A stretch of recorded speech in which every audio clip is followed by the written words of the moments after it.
ó dá o mo tún kí n káàbọ̀ sínú ìròyìn tòní. Pàdé ọlọ́mọlé ọlọ́mọlú ọlọ́mọ orílẹ̀-èdè níbi tọmọdé tí mo ọ̀wẹ̀ta tí ń bá gbà jẹun. Tẹ́ni kí ló ṣe ọ́ tó ń kérora yìí? Tẹ́ni kí ló dé? Torí football, torí Super Eagles tán win ni. Nigerians, you will pay for this. Nigerians, how can you betray Nigerians this way? Sanawole has no boy, wallahi, we go fight for town square. Àyà mọ̀mọ̀ kọ́kọ́ rò pé tẹ́ni ọlá ń ṣeré mọ̀ ni. Eléyìí lágbára o. Ìmọ̀ ń gba abẹ́rẹ́ mọ̀ ní ń gbomi. Kí ló ṣe ọ́ Tẹ́ni? Ó dáa lórí ọ̀rọ̀ fúbọ́ọ̀ Nàìjíríà náà ni látìgbà tí Nàìjíríà ti lùsì lánàá oríṣiríṣi làwọn èèyàn ń sọ. Láti orí referee àti lasma wọ́n ní ọmọ Ghana àtọmọ South Africa ni wọ́n ní èèrà ò fẹ́ pòpòrò dénú wọ́n ní wọ́n fẹ́ Nàìjíríà dénú pé kò yẹ kí NFF gbà.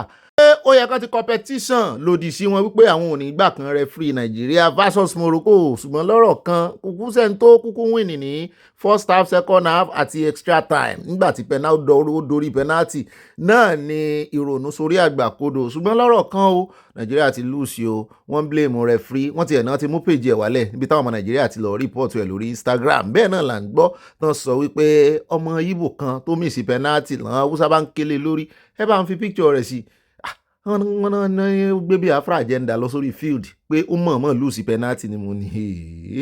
ó náà lẹ́rìí yẹn o Sarki lórúkọ ẹni tó sọ bẹ́ẹ̀ o ó ní Samuel Chukwueze and Igbo boy cost us a place in the AFCON finals with the useless penalty he played. I am suspecting he did that in solidarity with Biafra because there is no way you are convincing me that wasn't intentional. ó ló mọ̀ọ́mọ̀ ju penalty wọ́n tún gbé ọ̀rọ̀ ẹlẹ́yàmẹ̀yà wọnú fúbọ̀ tó sì jẹ́ pé fúbọ̀ yìí náà ló so wápọ̀ tẹ́lẹ̀ a ní tó so wápọ̀ títún àkẹ́jẹ́ àpò méje àdọ́dọ̀ Davido àtàwọn other celebrities tá a gbọ́ wípé wọ́n kówó tùnùtùnù lé orí géèmù yẹn pé wọ́n lose. èlò wá ní Davido kó lé lórí $50,000 mo ní yé orí mi o wọ́n ní ká ló win ni toró ní Nàìjíríà ní ó win wọ́n ní kò bá win ní $348,000 ní ò bá win ni mo ní ìlọ́po mélòó nù ìlọ́po mẹ́fà 600% mo níyùn pọ̀ ṣùgbọ́n wọ́n ló lùsì o mo níbi tí owó gbà wá lówó gbà lọ ọ̀pọ̀lọpọ̀ wọn bí tó wọ wọn máa gbà lọ nìyẹn.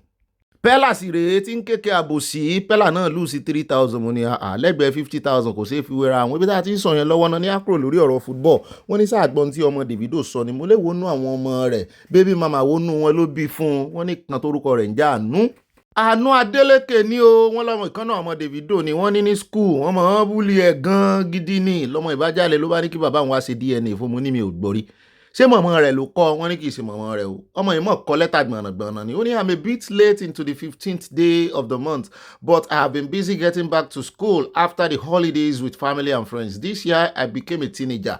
Abo dúpẹ́ o abo yọ o ó ní my mom and grandma has always educated me on being responsible teen, no drugs, no alcohol, no bad company and bad behavior. Today I drafted a letter I wrote from the depth of my heart, not with help from my relatives. Ó ní kì í ṣe mọ̀mọ́ òun kì í ṣe ẹ̀gbọ́n òun kì í ṣàbúrò òun kì í ṣe ará ilé òun kankan àbí iye kan àwọn ló help òun láti kọ lẹ́tà yìí. Ó ní as I grow older I want to establish my identity. I was bullied in school. Ó ní wọ́n fojú ń gbolẹ̀ school wọ́n sọ̀rọ̀ àlùfàǹsà sóhun ní àwọn akẹgbẹ́ òun ni o. Ó ní ọmọ ọdún 6 lòun wà tó mọ́ ń sunkún lọlé mọ́ ń sunkún bíi egbére ni gbogbo ọjọ́ gbogbo ìgbà tóun bá ti ń bọ̀ láti school báyìí òun mọ́ ń sunkún lọlé nítorí pé wọ́n máa ń fojú òun gbolẹ̀ school. Ó ní àwọn akẹ́kọ̀ọ́ yòókù ó ní wọ́n máa ń fòun sí yẹ̀yẹ́ wọ́n máa ń fòun ṣẹlẹ́yà wọ́n sì máa ń sọ́kàn lójú wípé Davido ìṣe bàbá rẹ̀ irọ́ ni lọ bèrè lọ́wọ́ mọ̀mọ́ rẹ̀ kó mọ̀jọ̀ máa lè ní ọ́ ó ní ó fẹ́ yí òun lórí láti kékeré láti ọmọ 6 years old ọmọ ọdún 6 lòun ti bẹ̀rẹ̀ sí ní ìrònú burúkú tó fẹ́ affect mental ó lọ́pẹ́lọpẹ́ medical professional tó protect mental health òun ni ọmọ ọdún 6 ó ní gbogbo àkó yìí ó burú já ìfóhùn gidi àmúnẹ́ bàbá rẹ̀ sì rè bàbá rẹ̀ ń pawó kiri ń tiẹ̀ ń ṣe sóòkiri bàbá rẹ̀ ń já ipò kiri ń tiẹ̀ ó ní àtọ̀nláìn o àti gbogbo ẹ̀ ó ní wọ́n máa fojú òun wọ́n máa fi gbolẹ̀ ó ní ṣùgbọ́n péèjì tó ń lò yìí tó ń fi ń kọ lẹ́tà yìí ó ní ó ti wà tipẹ́ ó ní mọ̀mọ́ òun ló mú léun lọ́wọ́ ó ní láti 5 years ago ọdún 5 sẹ́yìn náà ti post nǹkan sẹ́yìn lórí ẹgbẹ̀yìn ó ní kì í ṣe pé bóyá wọ́n post nǹkan sórí ẹ̀bí alára ó ní gbogbo ohun tóun wá ń là kọjá yìí gẹ́gẹ́ bí ọmọ kékeré ó ní òun sì borí yọ, òun gbégbá orókè ní sùkú òun, ó náà fẹ́ ń jẹ prefect.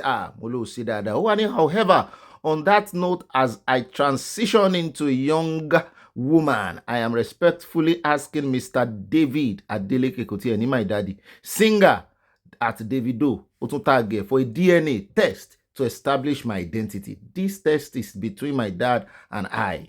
It is something I want. It is something that's the right thing to do. Please, sir, consider my request once you read this post. I also sent it to your DM. Eléyìí lágbára o. Ọkùnrin ni máa béèrè DNA ọmọ fúnra rẹ̀ ní béèrè DNA ara ẹ̀. Ọlọ́run ló mọ tọ́mọ ẹ̀ ti là kọjá láti kékeré ẹ̀wùn tó ti là kọjá látọmọ ọdún 6. Ilé ọlá níyọnu ó ń gangan rè ẹ̀sáǹpù ẹ̀ rè. Ṣùgbọ́n ìyá rẹ̀ bàbá rẹ̀ wọn jọ gbé pọ̀ o. Tẹ́ ẹ bá rí àwọn ọmọ tí ìyá gbé lọ́tọ̀ tí bàbá gbé lọ́tọ̀, Ọlọ́run ní máa tọrọ àwọn ọmọ yẹn. Èmi ò sọ pé wọn yíyàn, wọn ò sì ní wọn kì í yanjú o. Ṣùgbọ́n ọwọ́ Ọlọ́run lọ̀rọ̀ wọn wà nítorí gbogbo mùdùnmúdùn pẹ́rẹ́ǹtì àwọn méjèèjì tó yẹ kán jẹ, àwọn tó yẹ kán mọ̀ gẹ́gẹ́ bí òbí kan wà ń bẹ̀ fún wọn. Wọn ní sí ń bẹ. Ṣùgbọ́n lọ́rọ̀ kan wà bóyá Davido ó dá lóhùn. Àwọn èèyàn kan ti ẹ̀ ń sọ wọ́n ní kò yẹ kó make it public nígbà tó ti send ẹ̀ sí bàbá rẹ̀ nínú DM. Àti wípé só níìdí láti mọ DNA ara rẹ̀ ni. Ṣé ó béèrè lọ́wọ́ mọ̀mọ́ rẹ̀ sọ fún wípé bàbá mi wà ní oríṣiríṣi ìbéèrè. Mo wá ní wọ́n gbé wá sọ́dọ̀ ẹ̀yin mọ̀mọ́ tó jù á lọ, ẹ̀yin mọ̀mọ́ tẹ́ ẹ bí a, àtẹ̀yin bàbá wa tá a máa fi ọgbọ́n yín sọgbọ́n, tá a máa fi òye yín sòye wípé ẹ wá bá wa dá sọ̀rọ̀ yìí o. Ṣé kìí ṣe nǹkan èèwọ̀? Ṣé kò wà forbidden kọ́ ọmọ kékeré máa béèrè wípé kán ṣe DNA fóun, kán sọ̀rọ̀ lé fóun? Àbí kí Davido kúkú pé gbogbo àwọn bébí mama rẹ̀ ń ta ìtòmọ̀ ètí ò mọ̀ pé kán gbọ́mọ wálé, kán sọ̀rọ̀ olè fún gbogbo wọn papọ̀, kó kú lo opportunity yẹn. Ọjọ́ wo la sì sọ ti ọmọ Fẹlá bọ̀dà Fẹ́mi tán sọ pé nígbà táwọn ṣe DNA méjì nínú àwọn ọmọ àwọn kì í sọmọ àwọn. Mo ló máa ṣe o, story ńlá ni ó yẹ kán fi ṣe fíìmù. Ṣùgbọ́n mo tún wá rò ó débi ọ̀rọ̀ ti Mohbad náà, pé tọ́mọ Mohbad náà bá dàgbà tíyá rẹ̀ àti bàbá rẹ̀ tán bá tètè take chance kán ṣe DNA fọmọ yìí kó dàgbà mọ ní tó bí gangan, kán mọ̀ jẹ́ kójú rẹ̀ ráre kó ṣẹ̀ wá dàgbà tán kó ṣẹ̀ wá mọ́ gbọ́ story. Ọmọ yìí ó tó gbọ́n o. Kán ṣe DNA fọmọ yẹn o. Ó dáa ní báyìí látàná tá a ti gbọ́ wípé àǹtí Bùnmi olórin ẹ̀mí ni omijé ojú mi wọ́n papòdà, wọ́n jọ́lọ̀ nípè, wọ́n rè bá ẹlẹ́dàá wọn padà sọ́dọ̀ ẹlẹ́dàá wọn. Láti ń gbọ́ awuyewuye, láti ń gbọ́ oríṣiríṣi ọ̀rọ̀ tí ń fò gànà, àwọn kan ń bú, àwọn kan ń sọ oríṣiríṣi. Àwọn fọ́nrán náà sì ń jẹyọ lára wọn náà lélẹ̀ tá a fẹ́ fi ràn yín torí wọ́n ní ẹ̀díyẹ ti bí ẹsẹ̀ kú. Ṣùgbọ́n wọ́n ní àìsàn ẹsẹ̀ ni ó ṣokùnfà ikú arábìnrin yìí. Mo wá jókòó, àwọn kan lọ́fà ní, àwọn kan ní ọ̀fà, àwọn kan ní fáfáfá, oríṣiríṣi orúkọ náà ń pè é. Oníkálukú sáà ń sọ tiẹ̀. Ẹ mọ̀ pé bírú nǹkan báyìí bá ti ṣẹlẹ̀ tó sì jẹ́ ìlú mọ̀ká, àwọn èèyàn máa ń lo opportunity láti gànù sí. Ẹlòmíì gan máa ń gbàgbé ara tí ó sọ̀rọ̀ ju ọlọ́rọ̀ lọ. Ara máa ń ta ẹlòmíì ju ẹni tí ó kàn gangan lọ. Àwọn àmọ̀ràn bíi ní Ọ̀yọ́ tọrọ ká lára jọ lọ́rọ̀ lọ, wọ́n ní kò yẹ kó gbéra rẹ̀ síta. Wọ́n ní pàápàá jùlọ ọ̀dọ̀ pásítọ̀ tó lọ kẹ́yìn yìí tí pásítọ̀ yẹn ṣe fẹ́ ṣe wòsàn tó sì wà gbé síta lójú kámẹ́rà. Wọ́n ní kò yẹ kó rí bẹ́ẹ̀. Wọ́n ní káwọn pásítọ̀ yé gbé àwọn èèyàn síta gbangba mọ́ wípé wọ́n kàn gbé hàn fàyè rí ni àwọn ayé tó ti fẹ́ lé tó ti fẹ́ mú. Pé wọ́n gbé hàn sí gbangba láti jẹ́ kán mọ̀ ìpè ẹ wo ibi tẹ́ ẹ bá ṣe ẹyin dèrè o, pé bó bá ṣe healing fún yàn ṣé ní bòńkẹ́lẹ́. Pé bọ́lọ̀ bá wá tọwọ́ rẹ̀ wò yàn sàn tán, testimony rẹ̀ ìjẹ́rìí rẹ̀ wọ́n lòun ní ó gbé sátẹ́gùn, ara rẹ̀ ó ti ya ńgbà náà kó tó wá ṣe testimony. Mo ní bọ̀dá mi, testimony gan ṣòro ṣe ní ìsìn. Gbogbo testimony téèyàn ó bá ṣe rèé sí fọ́lọ́hun. Òun ló dífá fún pásítọ̀ ìgbà náà. Wọ́n ní ibi tó lọ last rè, wọ́n ní pásítọ̀ yìí kàn fi ṣe show ni. Mo ní kò sì rí bẹ́ẹ̀ o.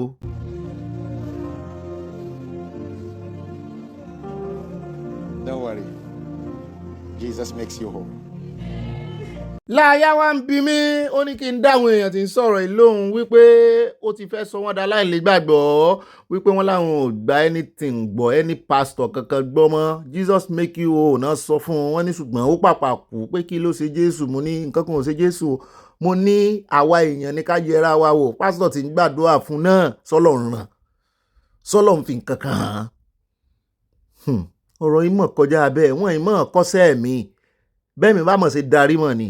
ṣùgbọ́n àwa sì ń fàsìkò yìí àfi pé tribute fún ọ àfi ń sìn ín lọ sọ́dọ̀ ẹlẹ́dàá rẹ̀ pé kó sùn re o kó mọ́ wẹ̀yìn o kó mọ́ wulẹ̀ wẹ̀yìn wò. kórè sinmi ṣùgbọ́n bá wá ní ẹni excuse yóò fi wẹ̀yìn wò ọmọ rẹ̀ tó bí sáyé bó bá bímọ sáyé ni kó mọ̀ rántí kó mọ̀ wò lẹ́yìn òkú ọlọ́mọ ìsùn kò jù bá náà lọ.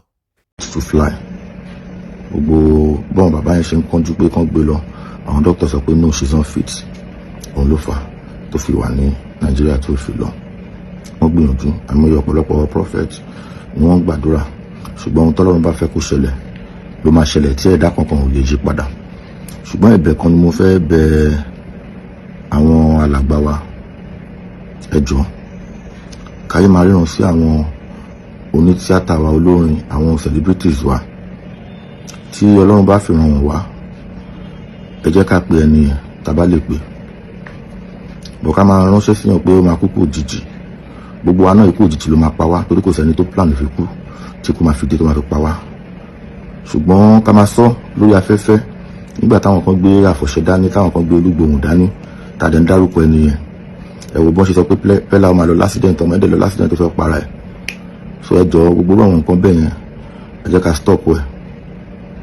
stop ẹ̀ tẹ́ni prophet bá rí ìran kan ẹ jẹ́ kó pẹ́ ẹni tó bá ríran sí tí ò bá ní contact ẹ kó fàdúrà ràn lọ́wọ́. ó náà lẹ ti gbọ́ yan o ẹgbọ́n ṣe ní ti arákùnrin sọ sómú yẹ̀sì wá bẹ́ẹ̀ náà ni mò ń gbọ́ táwọn celebrity kan sọ wípé ẹni prophet tó bá ríran kò dì sáwọn báyìí àbó lọ ríran tó láwọn ó kú tí ò wá mọ bí ó ṣe sọ fáwọn tó ń sọ̀sọ́kúsọ tó gbé sórí afẹ́fẹ́ wọn ní ìpàdé di kóòtù ó di ilé ẹjọ́ wọn láwọn ó fi ara àwọn kọ lọ́rùn gbogbo tó bá wá ṣẹlẹ̀ sáwọn òun ni kó mú níbi táyé làjú dé yìí ó dá ẹjẹ́ àtẹ̀síwájú ẹjẹ́ àdọ́dọ̀ Balógun Èkó ìkìlọ̀ ní Balógun Èkó mọ̀ tó ń ṣe pàápàá jùlọ ó ń dàrẹ́ẹ̀tì ẹ̀ ó ń fi lẹ́tà rẹ̀ ránṣẹ́ sí gómìnà ìpínlẹ̀ Ogun State wọ́n ní ibẹ̀ gangan ló ń kọ lẹ́tà sí mú ní kí ni gómìnà eléyìí gọ́vnà eléyìí gbà lọ́wọ́ rẹ̀ ó lóun gbọ́ pé ọwọ́ tó ń yọ lórí ọ̀rọ̀ Àwùjalẹ̀ pé wọ́n fẹ́ fi ipò Àwùjalẹ̀ sórí fèèyàn kan tó ti sóore fún ọ rí mo ní báwọn olórí yín ṣe máa ń ṣe nìyẹn báwọn politician yín ṣe máa ń ṣe nìyẹn ó gbọ́ ó ti sóore fún mi rí bá gbọ́ lẹ́nu àwọn òṣèré tíátà náà ààrẹ Tinubu ti sóore fún ọ rí àwọn fẹ́ wá darí èèyàn rí dìbò fún wọn kàn lè fi san oore padà ẹ̀yin ò ṣe dá san oore yín lápò yín. ẹ má fi ọ̀rọ̀ Àwùjalẹ̀ ẹ má fi dá wàhálà lẹ̀ tí ẹ bá ní oore kankan tí ẹ fẹ́ san fún Honorable Adémọ́rin Kúyẹ̀ ẹ dúró kẹ́yìn ṣetán as governor kí Kúyẹ̀ dẹ̀ jẹ́ governor Ogun State ẹ jẹ́ kí àwọn afọbajẹ kí wọ́n come out pẹ̀lú decision wọn ẹni tí àwọn alájẹ̀bú bá fẹ́ àti ẹni tí wọ́n rí pé ó tọ́ ní oyè ní kó fi jẹ Àwùjalẹ̀ of Ìjẹ̀bú land ẹ má da process yẹn rú o ẹ má da process yẹn rú Governor Dàpọ̀ Abíọ́dún President Bọ́lá Ahmed Tinubu wọ́n ní àwọn ò ní interest candidate àwọn ò ní choice candidate pé àwọn ò ní ọwọ́ ní inú bí àwọn alájẹ̀bú bí wọ́n ṣe máa yan Àwùjalẹ̀ of Ìjẹ̀bú land ẹni tí ó bá tọ́ sí oyè tí àwọn afọbajẹ tó rí pé ó fit láti jẹ Àwùjalẹ̀ ní kí ẹ jẹ́ kí wọ́n yàn ẹ má yàn lé wọn lọ́wọ́ o ẹ má yan ẹni tí ó máa jẹ Àwùjalẹ̀ of Ìjẹ̀bú-land lé wọn ní ọwọ́ à ń bẹ̀ yín ni o à ń bẹ̀ yín ni Governor Dàpọ̀ Abíọ́dún ẹ má jẹ́ kí ọ̀rọ̀ Àwùjalẹ̀ kó dá wàhálà sílẹ̀ o torí wọ́n ní ẹ̀ ń sọ pé Kúyẹ̀ lẹ́yìn fẹ́ kó jẹ Àwùjalẹ̀ kò kí ń ṣe agbára yín o and it is not in your place láti yàn lé àwọn ará Ìjẹ̀bú ní ọwọ́ ẹ̀tọ́ àwọn afọbajẹ àti àwọn ìdílé tó kàn ni wọ́n máa tẹ̀lé process tí wọ́n tó fi máa yan ẹni tí ó bá wù wọ́n títí yín òun ní pé kí ẹ wò kẹ́dẹ̀ rí pé wọ́n ti ṣe nǹkan tó tọ́ ẹ má fà lé wọn lọ́wọ́ o ẹ má jẹ́ kí ọ̀rọ̀ Àwùjalẹ̀ kó dá wàhálà lẹ̀ o tí ẹ̀yin àbí aṣáájú tẹ bá ní oore kan tí ẹ fẹ́ ṣe fún Honorable Adémọ́rin Kúyẹ̀ tẹ bá ti ṣe gọ́vnà yìí tán ẹ jẹ́ kí Kúyẹ̀ káwọn wá ṣe gọ́vnà Ogun State tó bá yẹ pé ẹ jẹra yín ní nǹkan kan ṣùgbọ́n ẹ má fi oyè Àwùjalẹ̀ ẹ má fi dá wàhálà lẹ̀ o oyè Àwùjalẹ̀ kò kí ń ṣe oyè tí wọ́n kọ́ lè gbélé anyhow person ní ọwọ́ ẹ jẹ́ kó tẹ̀lé due process kí àwọn afọbajẹ kí wọ́n come out pẹ̀lú decision wọn Ọlọ́run bá fún yín ṣe o ẹ má dá wàhálà lẹ̀ o torí tí ẹ bá fi lè impose lé àwọn ará Ìjẹ̀bú ní orí kò ní easy o kò ní easy o ìjà tí ò ní tọ́lẹ̀ òun ni ẹ fẹ́ dá sílẹ̀ ẹ fi àwọn afọbajẹ ẹ fi wọ́n sílẹ̀ kó yan ẹni tí ó bá wù wọ́n ẹjọ́ o Governor Dàpọ̀ Abíọ́dún à ń bẹ̀ yín ni ẹ má impose lé wọn lórí o oyè Àwùjalẹ̀ ò kì í ṣe nǹkan tí wọ́n fi ń tọrọ. Ẹni tí àwọn afọbajẹ tó bá rí pé ó tọ́ sí oyè ni wọ́n máa fi jẹ Àwùjalẹ̀. Ẹ̀yin gangan dẹ̀ mọ̀ fúnra yín pé ẹni tó bá ti gba oyè ní Ìjẹ̀bú land kò lè jẹ ọba. Ẹni tó bá ti gba oyè, gbogbo oyè tí gbogbo wọn gbà káàkiri, ẹni tó bá ti gba oyè ò lè jẹ ọba o. Ẹ dẹ̀ mọ̀ ní inú ìtàn pé ẹ̀gbọ́n Adétọ̀nà ó kọ oyè ni o torí kò fẹ́ lose chance ẹ̀ àti chance àwọn ọmọ ẹ̀ láti lè jẹ ọba. Ẹni tó bá ti gba oyè ní Ìjẹ̀bú land ní ọwọ́ Àwùjalẹ̀ kò lè jẹ Àwùjalẹ̀. Ire o. Ó dáa nígbà ìjà kó ń bẹ́ẹ̀ Ọlọ́run bá wọn yanjú ẹ̀ àwọn òtí ẹ̀ ní bọ́n fẹnu sí àmọ́ wọn lọ́ọ̀kan nítorí lè ta fẹnu sí lọ́jọ́ sí òun náà ni ó wá ń jájó wa lójú yìí. A ní fẹnu sí tọ̀rọ̀ lọ́bàdé tó dé bá dórí ipò tó bá wù wọ́n náà máa ṣe. Ẹ̀yin ará Ìjẹ̀bú Ọlọ́run ó yọ yín bẹ̀ Ọlọ́run ó bá yín tó kẹ́ ẹ̀ sàmì sọ wípé ẹbí àwọn alálẹ̀ èèyàn gidi ní kọ́lọ́run fún yín. Ó dáa ní báyìí àti dọ́dọ̀ Doris o Doris tóun àti Pastor Chris Ọ̀kàfọ̀ tán jọ ń fa wàhálà tí Ọ̀kàfọ̀ fi wọ one chance báyìí. Ṣàdédé la rí fọ́nrán rẹ̀ lẹ́nujọ́ mẹ́ta yìí ní bá ń kúnlẹ̀ sòsòsò níwájú ọkùnrin kan mo ní àṣọ ti lọ́kọ míì ní náà bá ní ọkọ rẹ̀ tẹ́lẹ̀ mo ní ṣe ìsọkọ ọ̀run wọn ní kì í sọkọ ọ̀run wọn ní ọkọ ilé ayé lélẹ́yìí ibi tí ó wà tẹ́lẹ̀ ibùjókòó tọ́lọ́run fún nìyẹn kó tó pàdé Pastor Chris kó tó ṣàṣemọ́ṣe wà nílé ọkọ kó tó ń fẹ́ pásítọ̀ wọ́n pọ̀ bẹ́ẹ̀ o àtúmọ̀ ànírú wọn bí èmi náà ń fẹ́ ń bí èmi lọ́kọ gbogbo everybody ń bí. Wọ́n ní ṣàdédé lòun àtọkọ rẹ̀ pàdé in function ló bá bẹ̀rẹ̀ sí kúnlẹ̀ sòsòsò ló bá ń di ìmọ̀ ní ìfà lọ́wọ́ kiri lórí ìbẹ̀bẹ̀ mo ní sọ ń wá reconciliation ni wọ́n ní bóyá yẹn náà ti ṣetán yín ti ń retí ẹ̀ pé kó padà wálé bóyá yẹn nífẹ̀ẹ́ làwọn èèyàn bá bẹ̀rẹ̀ sí bú arákùnrin mo ní ẹ̀yin bàbá mi ẹgbọ́ sóyẹ kan bú ó dáríjì ni to err is woman to forgive is divine ó ṣe bí Ọlọ́run ní ìwà pẹ̀lẹ́ ló ní ó sì ní sùúrù làwọn èèyàn bá kẹnu bò wọ́n mo ní ẹ mọ́mọ́ tún dalé wọn rú àbí ó ti lọ ó ti ṣàṣemọ́ṣe ó sì ti wá padà bẹ̀bẹ̀ ó náà ní sí ń fa ọkọ rẹ̀ kiri làwọn èèyàn wá ní atókùmọ̀kù atómọ̀nà ọ̀run mọ́ lọ wípé ń tanra rẹ̀ ni pé ọkùnrin yẹn ò lè gbà á lé mo ní ó lè gbà á lé wọ́n ní ò lè gbà á lé ló bá di àríyànjiyàn mo ní wọn ó gbé wá sọ́dọ̀ yín ẹ̀ bá ń dá sí ẹ gbọ́ sólẹ́tọ̀ ṣùgbọ́n ibi tá a ti wá ibi tá a ń lọ gangan rèé ibi tá a ti ń sọ̀yún tá a ti ń ṣàríyànjiyàn láti wá gbọ́ pé arákùnrin kan tó mẹ́nu lé ọ̀rọ̀ Pastor Chris orílẹ̀-èdè Canada ló fi ṣèbùgbé òun ló fi ṣèbùjókòó ṣàdédé ló gbéròyìn jáde ó ní Canada wọ́n ti ṣọ́ọ̀ṣì Pastor Chris Ọ̀kàfọ̀ pa ní Canada báyìí mo níbi tó ti máa ń rówó mọ̀ nù hard currency gbogbo 10,000 15,000 tó fẹ́ fún Doris ta ni ó da ṣé Nàìjíríà máa dá dọ́là. Good morning to all my followers all over the globe. Today is the 14th of January 2026.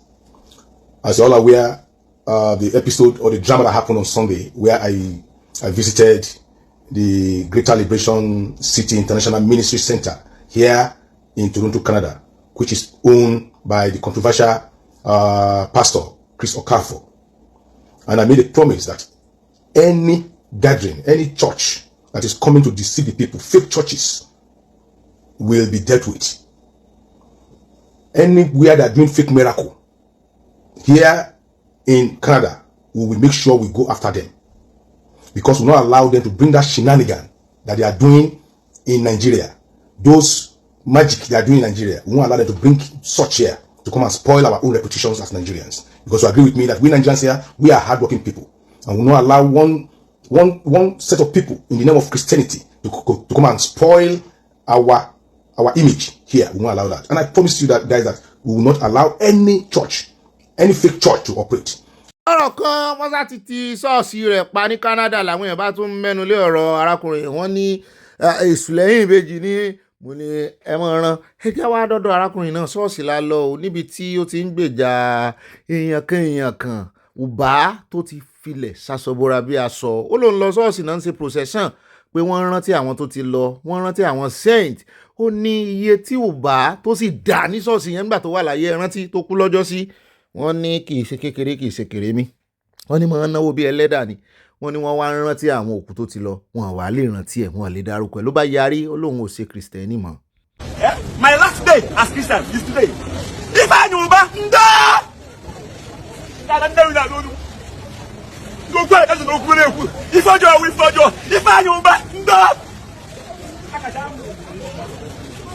know, we can go with that. But not even get to the the banyo ba Akasham, I stay as a Christian.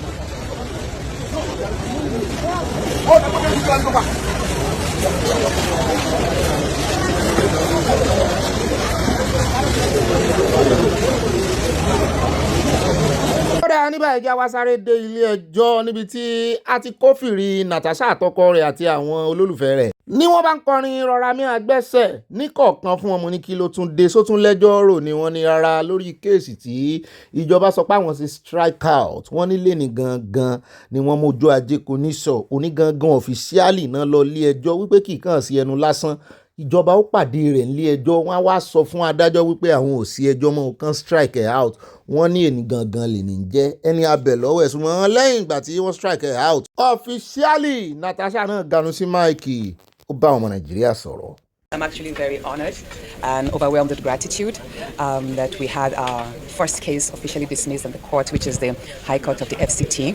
And then we'll be heading over to the Federal High Court, whereby we'll hope that the second federal government suit against me will be officially dismissed. So I'm actually so grateful and excited. Even though I wasn't feeling too well, but I have this surge of energy. I would like to mention for clarity that these cases do not form part of the cases the Senate President mentioned in court. And as of today, he has not instructed his lawyers to discontinue the several cases that he and his wife initiated. So let's end it at that. Thank you. From last year to now, that finally the case out of the courtroom. Well, it's been an exciting challenge, and we are happy that the government has found that there's probably no use for showing it, and we are glad that for us, justice has been done. Our client was victim, don't forget, she raised alarm, and she ended up being arraigned in court. And it was traumatic. Somebody who wanted some protection was then at the end of the day inside the dock. But I'm happy that there's been progressive review of the case. I have to commend Mr. President. I believe that it's instructive to note that without his nod, this justice we are celebrating now may not have been achieved. Ó dáa náà lẹ́gbọ́n yẹn jẹ́ àkọ́kọ́ mu látọ̀dọ̀ agbẹjọ́rò Natasha ń jẹ́ kákọ́kọ́ mọ̀ wípé ọ̀pẹ̀lọpẹ̀ ààrẹ olódò dẹ wípé bó o ní ọmọ ọlọ́mọ ó sì ké gbàjarè pé wọ́n fẹ́ pa òun. Ó béèrè ààbò ẹ̀yin lẹ withdraw security detail ẹ̀ nígbà tẹ́ ẹ ti suspend ẹ̀ kí ló wá dé ó sì ké gbàjarè pé wọ́n fẹ́ pa òun ẹ ti expose yẹn náà ẹ tún wá ń gbé lọ ilé ẹjọ́ ẹ tún wá ní irọ́ o ẹ̀rí fagilé n ò rò pé yóò dùn mọ́ Àpábíò mi ò rò pé yóò dùn mọ́ nínú o. Ó náà lẹ́sìn bọ́ lẹ́nu Natasha yẹn gbọ́ irọ́ ń parọ́ fúnra ta ló wá ń parọ́ fúnra wọn ṣé bí Àpábíò sọ ó ní ẹ̀mí Ọlọ́run wọnú òun ni.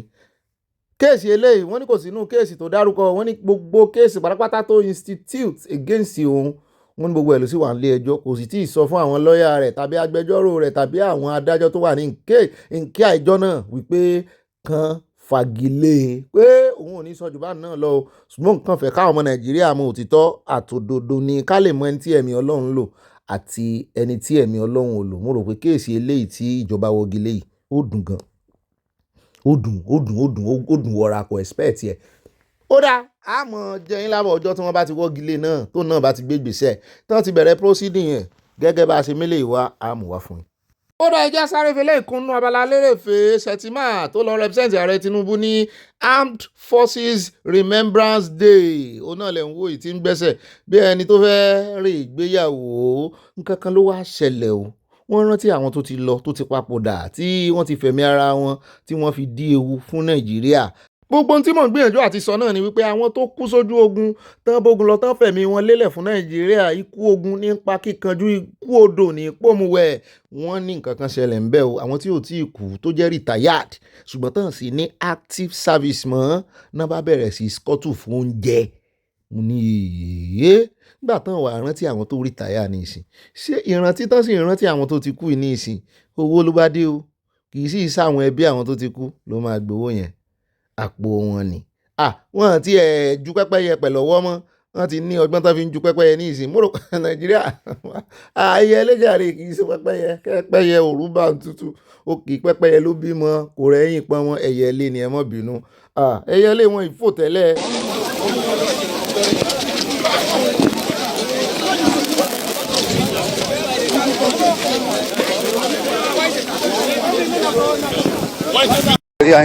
Again. That's towards to Agege side. See what is Lagos is turning to. Refuge zone. ní báyìí ẹja wá dé ọ̀dọ̀ gómìnà òdòdó ní Kogi o. Ilé tẹ́ẹ̀rí tán wò yìí kì í ṣe láàrin ìgboro. Wọ́n ní gbogbo àwọn tí wọ́n dárúkọ sí ọ̀rọ̀ agbésùmọ̀mí àtẹni tó mọ̀ wọ́n àtẹni tó ní connection pẹ̀lú wọn. Wọ́n náà ti gbé ìṣe Ẹdó dé Kogi. Wọ́n náà ti ń wo ògbólé lọ. Gbogbo hideout wọn ní Ọ̀kẹ́nẹ́, wọ́n ní Sàmbẹ́. Bẹ́ẹ̀ náà ni láìpẹ́ yìí la gbọ́ wípé wọ́n ní Gumi. Wọ́n ló tún gbé ìṣe rẹ̀ dé o. Ó tún sọ̀rọ̀ àlùfàǹsà ránṣẹ́ sọ̀kò ọ̀rọ̀ sílẹ̀ Yorùbá. Wọ́n ní Kogi ló fi ṣe point of contact. Wọ́n ló ní gbogbo àwọn bandits agbésùmọ̀mí tí wọ́n ń dalẹ̀ láàmú tó ń fojú àwọn èèyàn gbolẹ̀ tó ń dáràn ní Kogi state àti ní gbogbo ilẹ̀ Yorùbá. Wọ́n ní Kogi ló lò as a point of contact fúnlẹ̀ Yorùbá. Wọ́n ló sọ wípé àwọn ọmọ ìbìrà ní Kogi ní 90% wọn, pé kékeré ni ti àwọn Fúlàní dáràn tó jẹ́ ẹbí òun nínú wọn. Mo bú sẹ́rìn. Mo lọ́rọ̀ rẹ̀ ò ṣeé kà sí, ṣùgbọ́n ọ̀rọ̀ rẹ̀ ò ṣeé dànù náà. Ẹ jẹ́ wá lọ wo iṣẹ́ èyí tí gómìnà òdòdó ṣe ká sì gbọ́ díẹ̀ nínú ọ̀rọ̀ wọn. Àwọn náà ti ń tọ ipasẹ̀ Ọ̀pẹ́bolo. What I have sworn to do is to protect lives and livelihood of my people, and as such, I will always work to secure my people. This revolution we are seeing here today is to give our people the needed security they deserve. We have discovered that criminals have taken over this property. This property is owned by government, but fraudulently, it was issued to an individual. And of course, when we discover that the activities going on here is giving our people unrest, so we have to take a bold decision to secure our people, because that is part of what I have signed to do. And as I've said, I will never negotiate with any criminal. I will never negotiate with any criminal. I will take that fight to them wherever they are. So we are here to carry out this exercise so that our people can sleep with their two eyes closed. This is Ogbeni, and it's an example to everybody. If you harbor criminal, your house will go down. If you keep criminal, your house will go down. Good morning.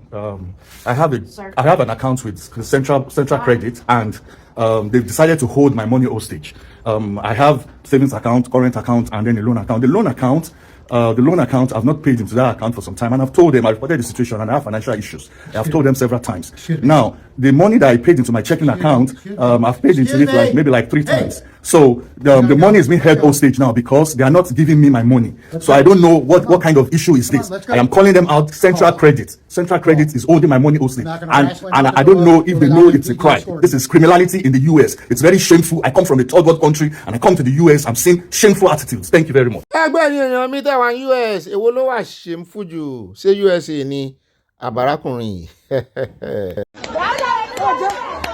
See another person is. Mákòkò lẹ̀ ń wò lẹ́kọ̀ọ́ yìí níbi tí demonstration ti ń lọ lọ́wọ́ tí wọ́n ń wọlé táwọn kan sì ń dúró wípé àníkẹ́ wú àwọn ọmọ ara wọn náà ni wọ́n ń fàtẹ́gùn sí tán ń gbé lọ yìí. Wọ́n níbọn bà á, mo níta ń yìnbọn.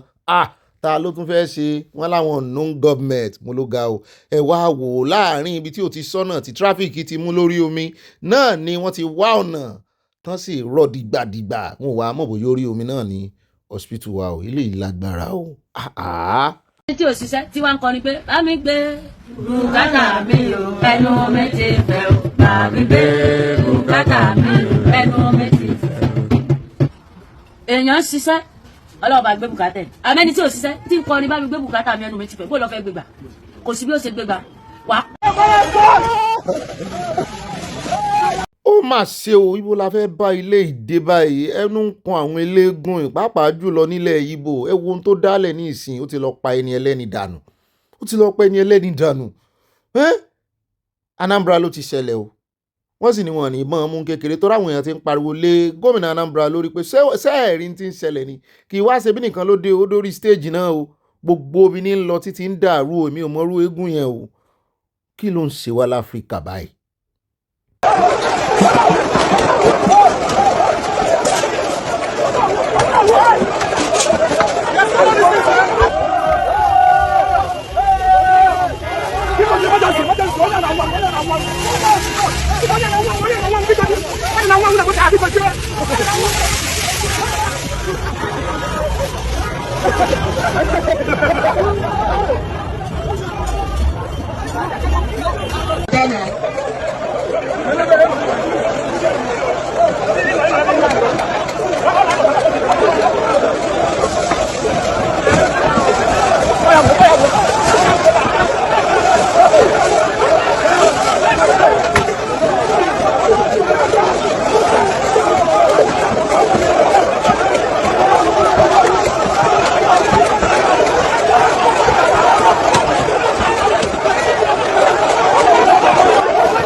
national progress.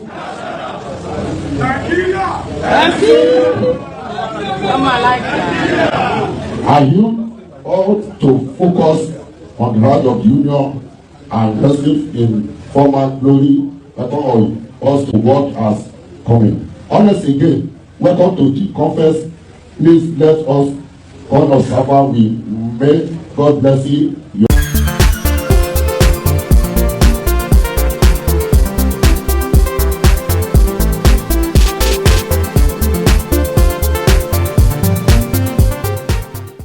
Omijé ojú mi ń béèrè àánú rẹ bàbá, yéyeye o fi aṣọ ojú rere wọ̀ mí ọlọ́run mi. Àráyé ń retí ohun tí mo mú bọ̀ lọ́dọ̀ rẹ bàbá mímọ́.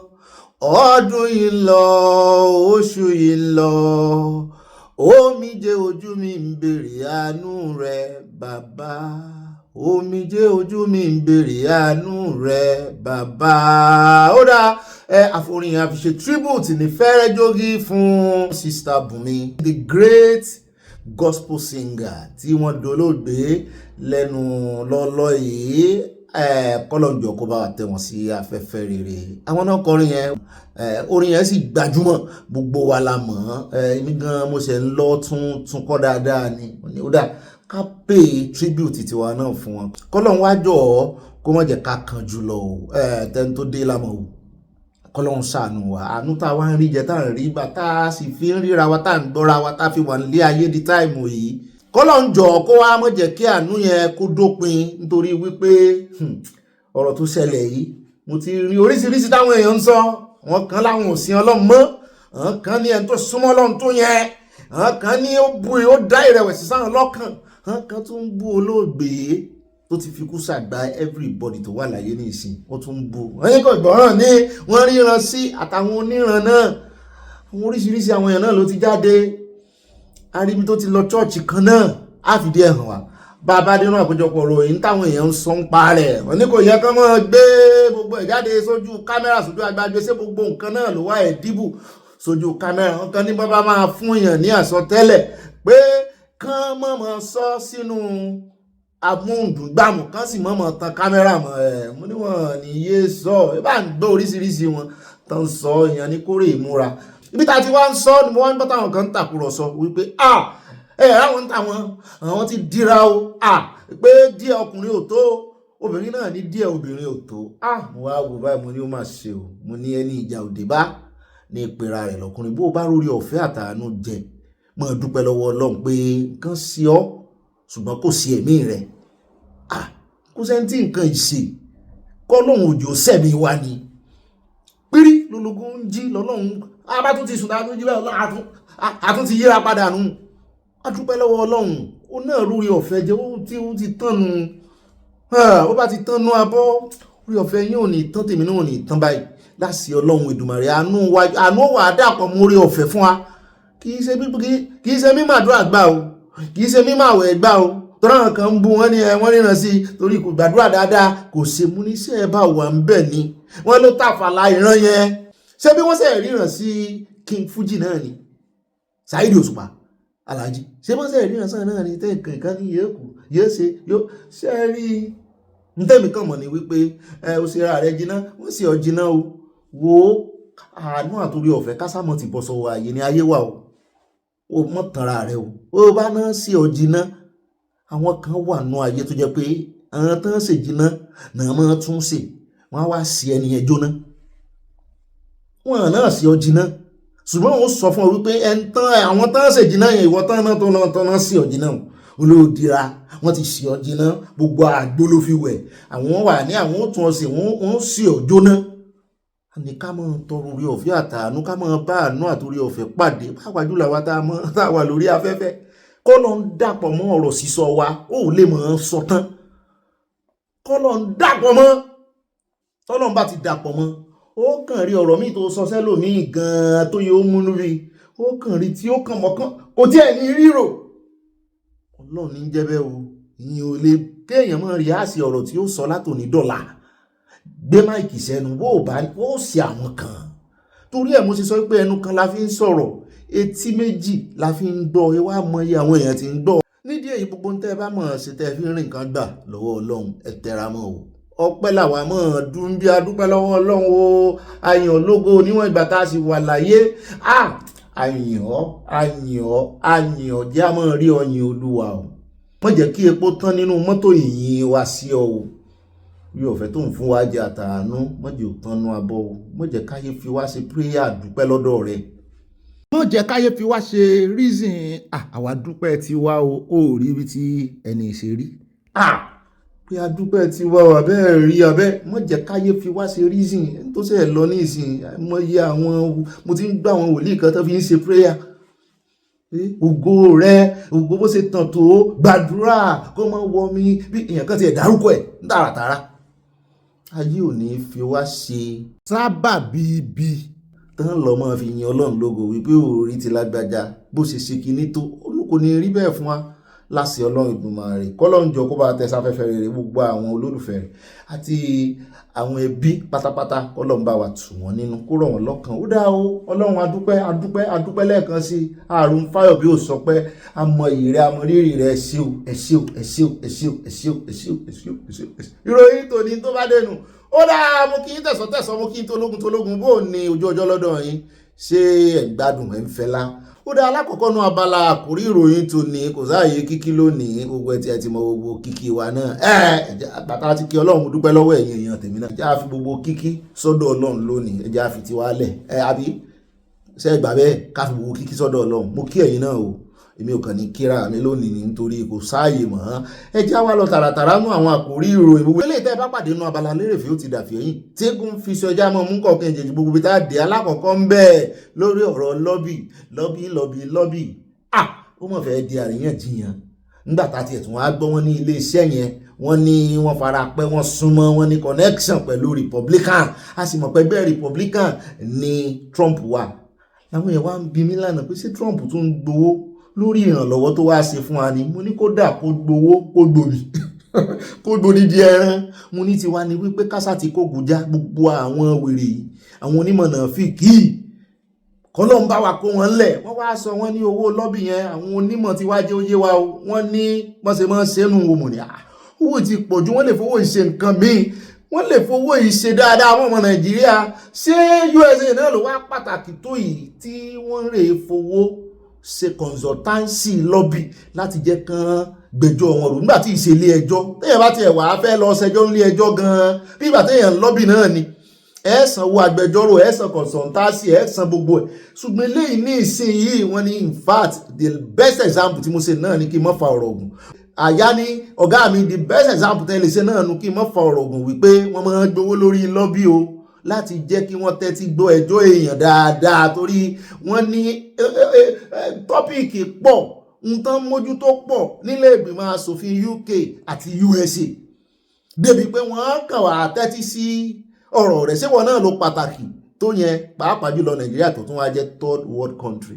mo ní ṣùgbọ́n ohun àwa Kristẹni ló jákèdè bẹ́ẹ̀ mo ní ṣùgbọ́n ohun àwa Kristẹni náà ló jákèdè bẹ́ẹ̀ wọ́n ní lóòótọ́ ni wọ́n ní ṣùgbọ́n àwọn kan lọ́lọ́run lò wọ́n láwọn kan náà lọ́bì pàápàá jùlọ lórí ọ̀rọ̀ ti àwọn Biafra wọ́n náà lọ́bì lọ́wọ́lọ́wọ́ báyìí àwọn gan sanwó lọ́bì fún iléeṣẹ́ tí ó mọ̀ tó ráwọn yẹn wọ́n ti mo ní ṣé àwọn tó wá jẹ́ congressmen àwọn lawmakers yẹn ṣé wọ́n máa fún wọn lówó lára owó lọ́bì ni owó yẹn pọ̀ 9 million fún ọdún kan ni o $9 million oṣù mẹ́fà $4.5 million mo ní lọ́dọ̀ tiwa ó pọ̀ ṣùgbọ́n lọ́dọ̀ tí wọn dọ́là nígbà téèyàn kó 4 million sínú àkáǹtì 4 million naira sínú àkáǹtì Nàìjíríà ni àyà ní lóòótọ́ ni o pé ṣùgbọ́n bó bá dé Nàìjíríà owó ta bua ni a sọ púpọ̀ lórí ẹ̀ o à ń gbá wọn tí ìmọ̀ wọn kún sọ́sọ́ lórí ẹ̀ bọ́ bẹ́ẹ̀ náà làwọn mọ̀mọ́ wa kan bàbá wa kan wọ́n tún já wa sínú abala comment section ẹ̀ bá pàdé bẹ́ẹ̀ náà látún wá fi yẹn yà lórí ọ̀rọ̀ ti update tó wà lórí ìgbésẹ̀ tí Amẹ́ríkà gbé lánàá wípé over 72 countries pé kán sì rè mọ́ mumi náà àwọn fẹ́ ṣe review lórí visa application and processing wọ́n ní over 5,000 Nigerians ní delay máa mú máa ní delay àsìtì ìmọ̀jọ́ tán máa tún padà wà mọ́ sí à ń bọ̀ ń bẹ́ẹ̀ lónìí náà ni kò ní dọ́là bẹ́ẹ̀ náà ni bàbá ti wá kó ń bẹ́ tán áyà làdámáwá níbi tá a ti ń gbọ́ wọ́n ní àwọn mẹ́fà ṣìṣe yánnayànna níbi ìdúngbàmù kan. Àwọn ẹ̀wá ní sáwọn Boko Haram tún ní àwọn ni àwọn kọ́, sáwọn kọ́ àmọ́ bàbá dénú àkójọpọ̀ ròyìn bàbá tí kò ń bẹ̀ tán. Áyà lọ́dọ̀ arákùnrin kan tórúkọ rẹ̀ ń jẹ́ Sanni Shinkafi, òun ló wá pàkíyèsí ọmọ Nàìjíríà àti iléeṣẹ́ ológun sí ó ní there should be proper checks on ammunition distribution to security. Ká mọ̀ bá àmọ́ gbọ́ torí ìsìn tí Amẹ́ríkà ti ń kó nǹkan ogun fún Nàìjíríà tán ti ń rà á lórí agbọ́pọ̀n sanwó ni kì í sọ̀fẹ́, tán ti ń ra nǹkan ogun tán sì ń tà fún wọn. Wọ́n mọ̀ ní orílẹ̀-èdè míì máa dúró 17 years lẹ́yìn ìgbà tó bá tiẹ̀ sọ pé àwọn approve pé àwọn fẹ́ ta nǹkan ogun fún wọn máa dúró 17 years. Wọ́n ní ká dúpẹ́ lọ́wọ́ Amẹ́ríkà, wọ́n ní bóyá ara owó lọ́bì ọ̀nà lọ́bì yìí, wọ́n ní kì í ṣe ọ̀rọ̀ pé kán yọ orúkọ wọn orí ní táwa gbé lánàá nìyẹn, wọ́n la ṣe mistake lórí ẹ̀ o pé kì í ṣe ọ̀rọ̀ kan yọ orúkọ kúrò nínú CPC. Kùmọ̀ kílẹ̀ wá ń lọ́bì ṣiṣẹ́ fẹ́ change story ni a gbọ́ lẹ́kùnrẹ́rẹ́ ìdí tán ṣe ní wọ́n lọ́bì. Àwọn èèyàn wa mú bọ̀ wọ́n ṣàlàyé ẹ̀ fún wa dáadáa. Wọ́n ní kì í ṣe pé kankan yọ, wọ́n ní kì í kọjá pé kankan lọ́mọ sọ pé kan yọ orúkọ. Wọ́n ní wọ́n sì lọ́bì pé kan sọ pé wọ́n pa Kristẹni, ṣùgbọ́n wọ́n ní wọ́n fẹ́ kán máa fojú wò wípé Kristẹni nìkan náà ń pa. Mo níbẹ̀ Trump náà ti sọ kí lẹ́nu wá lọ ń kó adúrú owó yẹn fún. Trump sì sọ wípé wọ́n ń pa àwọn mùsùlùmí náà, wọ́n ń pa àwọn tí kì í ṣe mùsùlùmí gan, pé kí lẹ wá lọ ń tún kówó àgbọ̀ owó ẹlẹ́kùnrẹ́rẹ́. Ṣùgbọ́n Sanni Shinkafi ló ń jẹ́ ká mọ̀ wípé gbogbo nǹkan ogun tó wá ń wọlé sí Nàìjíríà ní ìsìn kájọ kan mójútó, kan mọ̀ jẹ́ kó bọ́ sí ọwọ́ wrong person. Bàbá tí wá kó ń bẹ̀ tán á yà lọ́dọ̀ Adoka, ẹni tó ti fìgbà kan jẹ́ former Attorney General, irú ipò tí Malami tí ọwọ́ tó ń dùn ní ìsìn irú ipò tó wà, ẹni tó ti gbà kan jẹ́ ẹni tó ti bá kan wà ń pò yẹn rí. Àmú àwọn náà bọ̀ níbi tán ti sọ wípé àwọn sì ń retí USA lọ́dọ̀ tàwọn ní Benue o, pé inú àwọn á dùn. FG must sustain collaboration with US to eliminate bandits, pé tó bá jẹ́ pé láàárọ̀ owó lọ́bì náà nìyẹn pé kán jọ̀ọ́ kán tẹ̀sán mọ́ à ń bọ̀ ń bẹ̀. Àwọn náà láwọn fẹ́ dá sí i. Bàbá tí wá kó ń bẹ̀ tán bàbá Fágbèmí náà fẹ́ sọ̀rọ̀ lórí lọ́bì. Ó dà à ń bọ̀ lọ́dọ̀ wọn ká kúrò lórí ọ̀rọ̀ lọ́bì. Àwa dé Ọ̀yọ́ state níbi tá a ti ń gbọ́ tán ní ilé ìgbìmọ̀ asòfin Ọ̀yọ́. Wọ́n náà ti sọ̀rọ̀ lórí àwọn ọlọ́badé. Wọ́n láwọn kan tó wá ń pín àwọn nǹkan kan kiri lórí ta ni ó jẹ́ chairman, permanent chairman fún àwọn lọ́ba mo ní wọ́n sì wà lórí ọ̀rọ̀ yìí. À ń bọ̀ ń bẹ́ a mú wálẹ̀kùnrẹ́rẹ́ gbogbo ohun tí ilé ìgbìmọ̀ asòfin sọ. Bàbá tí wá kó ń bẹ̀ tán lọ tààràtààrà sí orí ọ̀rọ̀ táàkì ti fẹ́ di wàhálà pàápàá jùlọ VAT. Wọ́n ní wọ́n fẹ́ mọ̀ lórí banking service ní ìsìn transfer ní ń ṣe wọ́n náà tó fẹ́ mọ̀ yọ VAT. Mo ní wọ́n mọ̀ yọ VAT lórí tẹlifóònù ní síbí lórí oúnjẹ mo gbọ́ tó ti ń yọ VAT, ṣùgbọ́n ẹni tó jó lórí wọn ń bẹ̀ gbé wọn bọ̀ lónìí àti ẹ̀wà gbọ́ wọn ní kejì wọn Táíwò Oyèdélé tó dọ̀gá gan-an. Wọ́n ní wọ́n náà dúnkòkò lájà máwọn pọ́n máa pa àwọn. Mo ní kí ló dé lórí ọ̀rọ̀ tax ẹ tí ẹ̀sìn kọ́kọ́ jẹ́ kán ṣiṣẹ́ wọn náà kò dáa o, ẹ mọ́ dúnkòkò lájà mi ní ẹlẹ́ni o. Ṣùgbọ́n àádé ọ̀dọ̀ ìkejì wọn náà tí ẹnu ń kùn wọn lórí ọ̀rọ̀ tax wọn náà láwọn fẹ́ ṣàlàyé lórí ọ̀rọ̀ ti bank. Bẹ́ẹ̀ bá ń sẹ́ndì owó, bẹ́ẹ̀ bá ń ṣe USSD, iye tán máa já wọn láwọn máa ṣàlàyé fún wa. Mo ní ó dáa àgbà máìkì sí yín lẹ́nu bá a bá dé fọ́nrán rẹ̀ wá o. Àníri ìgbà lọ́nà gbogbo àwọn àkòrí ìròyìn wa ní pápápá bájòmọ́ bá wà ẹ̀ mọ̀ bá àjòmọ́ tí ẹ̀ gbọ́dọ̀ wà. Àjòmọ́ máa wà torí ó dọ̀ pé mo míìsì ìròyìn méjì. Àyà ò fi ránṣẹ́ sí mi. Àyà àbádé náà àkójọpọ̀ ìròyìn àyàn yọ̀ọ̀yàn mo mọ̀ páàrí. Ó dá ẹja fi wọn báwọn ní àwọ̀ olúfimọ́ nínú abala àkòrí ìròyìn ní pápápá ẹja catapult sínú Abala Sanawole. Mo ti múra àti ya picture nìyẹn. Olótùtù dé tí mo dìbí rẹ̀ ẹ̀ṣẹ̀ cheese ẹ̀ṣẹ̀ Mushin olóòṣà ẹ̀ṣẹ̀ lọ́bì ẹlẹ́yà náà lọ́bì mi nínú ilé lánàá mo sún ọ̀dọ̀ rẹ̀. Lọ́bì yóò yíya bá a bá ti fi sí yẹ̀yẹ́ tá a tún fi dọ̀wẹ́kẹ̀ tá a fi dápàrá ọ̀rọ̀ lọ́bì yóò yíya. Ó yá ẹjẹ́ á lọ́bì ara wa ya fọ́tò yìí ni o, torí fọ́tò yìí ẹjẹ́ á lọ́bì ara wa ya fọ́tò yìí ni o. Mọ́ mi ògùn bàjò ẹ lọ́bì bàbá mi Akínyẹmí wọlé. Lọ́bì kí ni ń jẹ́ lọ́bì $9 million lọ́bì ẹlẹ́yà gbé lọ́bì lọ́wọ́ tèmi náà ẹ̀dà ẹlẹ́yà lẹ́yìn àsanwó lọ́bì mi lọ́wọ́ ó sanwó lọ́bì o fún Bobby Ọ̀gbẹ́ni Bobby mi wá sanwó lọ́bì fún Bobby lọ́bì lọ́bì ẹni lọ́bì àfi pákà ó sì bá lọ Bobby lọ́bì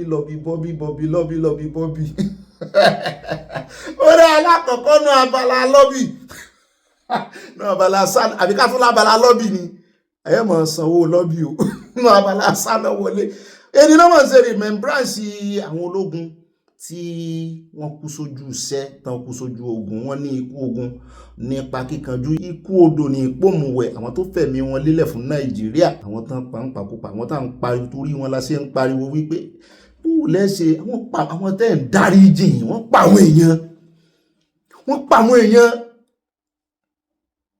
pa àwọn ọmọ iléeṣẹ́ ológun ọmọ Nàìjíríà sì ni wọ́n ẹ wá ń kó wọn síta bí ọmọ ọjọ́ mẹ́jọ ẹ ń ṣe christening fún wọn bí ìgbà tẹ́ ń ṣe sọmọ lórúkọ ẹ wá ń dárí jì wọn àwọn sì ti pa àwọn èèyàn nínú iléeṣẹ́ ológun ọ̀pá àwọn èèyàn fún ọ̀nà tá a fi hàn yín lánàá pọ̀ o ṣé ká lò yòókù kò sí lò náà ni ó gùn díẹ̀ lánàá ẹ bá rí òkú èèyàn tán wọ́n pa wọ́n ní Zamfara lánàá wọ́n pa wọ́n gan.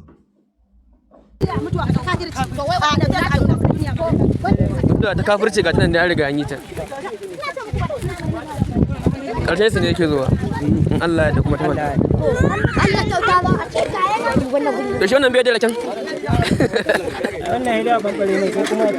shi wannan biyar da lacan ko wanda bai koshi ba a ƙaro mai bai koshi ba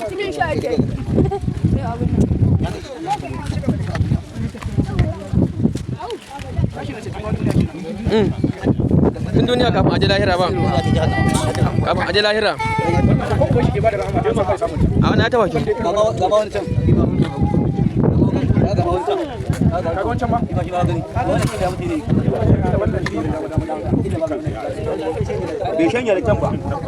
ina ga bai ƙoshe ba ne ba ƙaro mai wani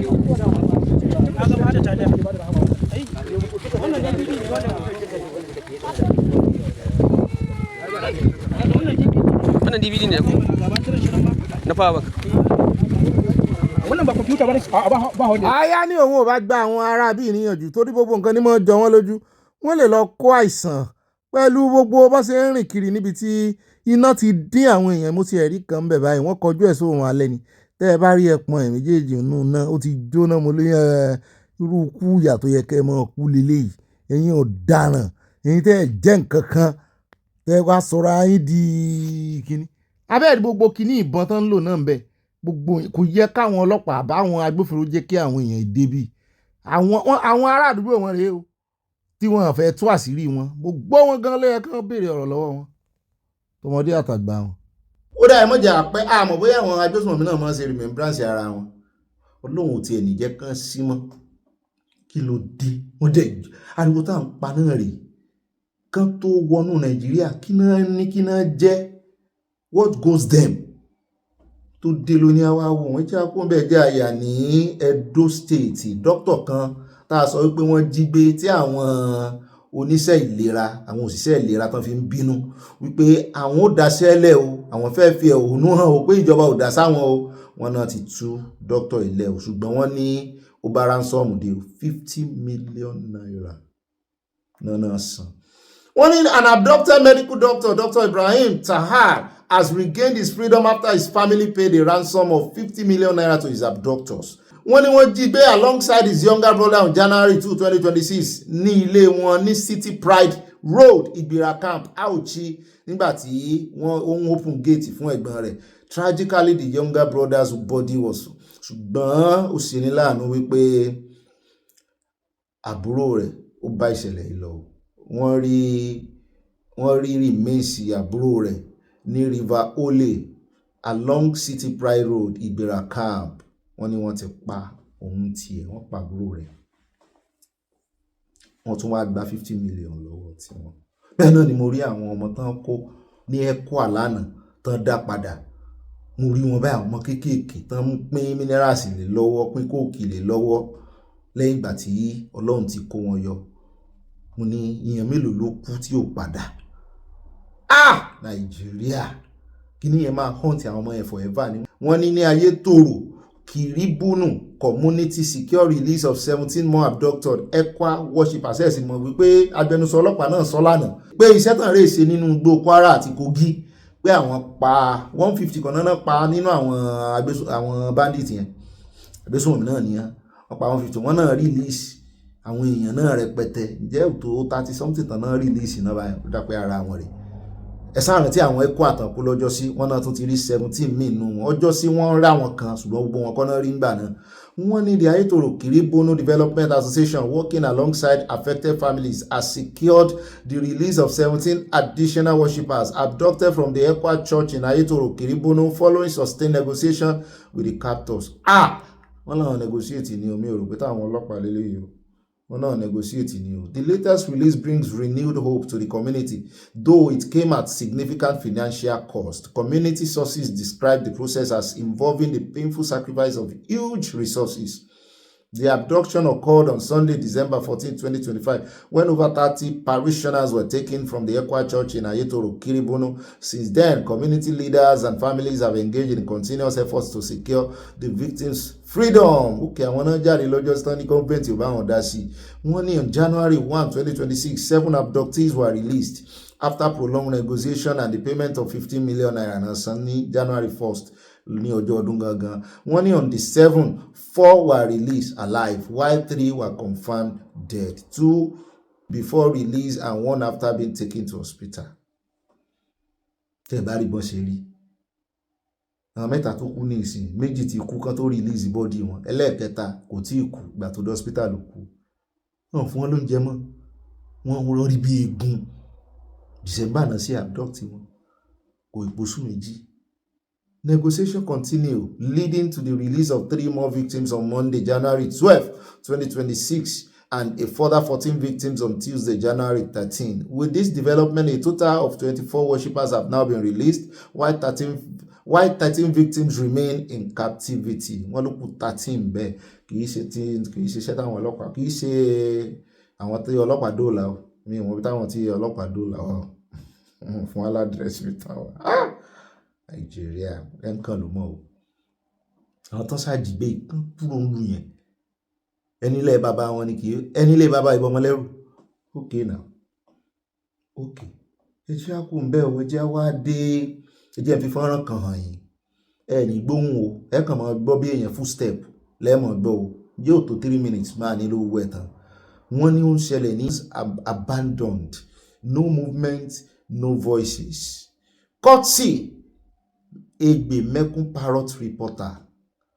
Ìlú ló ti dáwóró ìwọ lọ́wọ́n dẹ̀ ń pariwo kò sì tí ì yí àwọn kan náà ẹ bá ń tẹ̀sí ẹjẹ́ àgbọ̀ silent ní ẹni gbóhùn.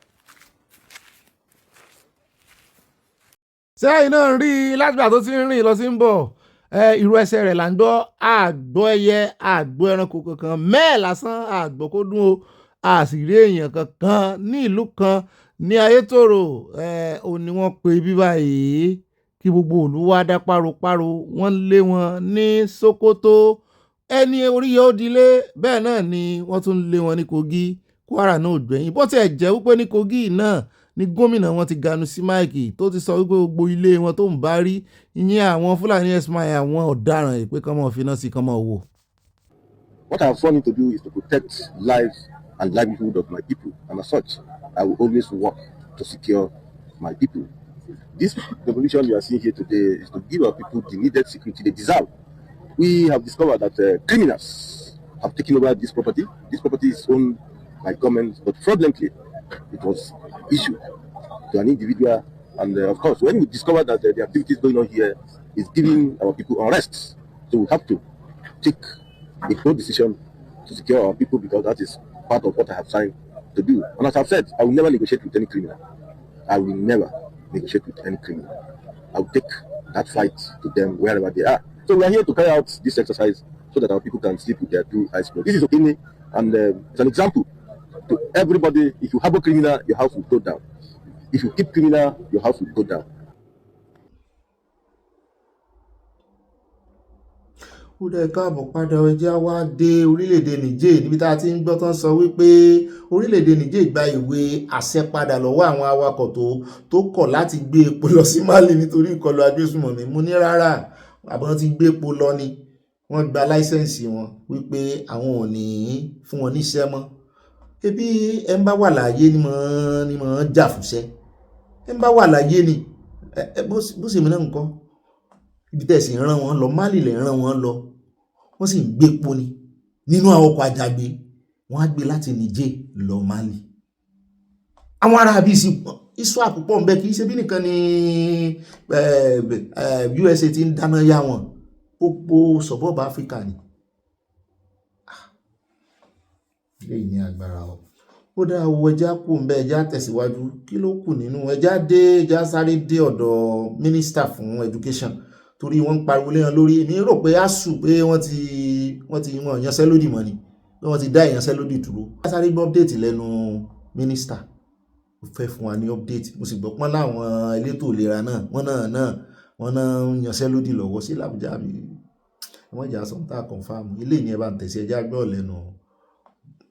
lẹ́nu mínísítà yìí.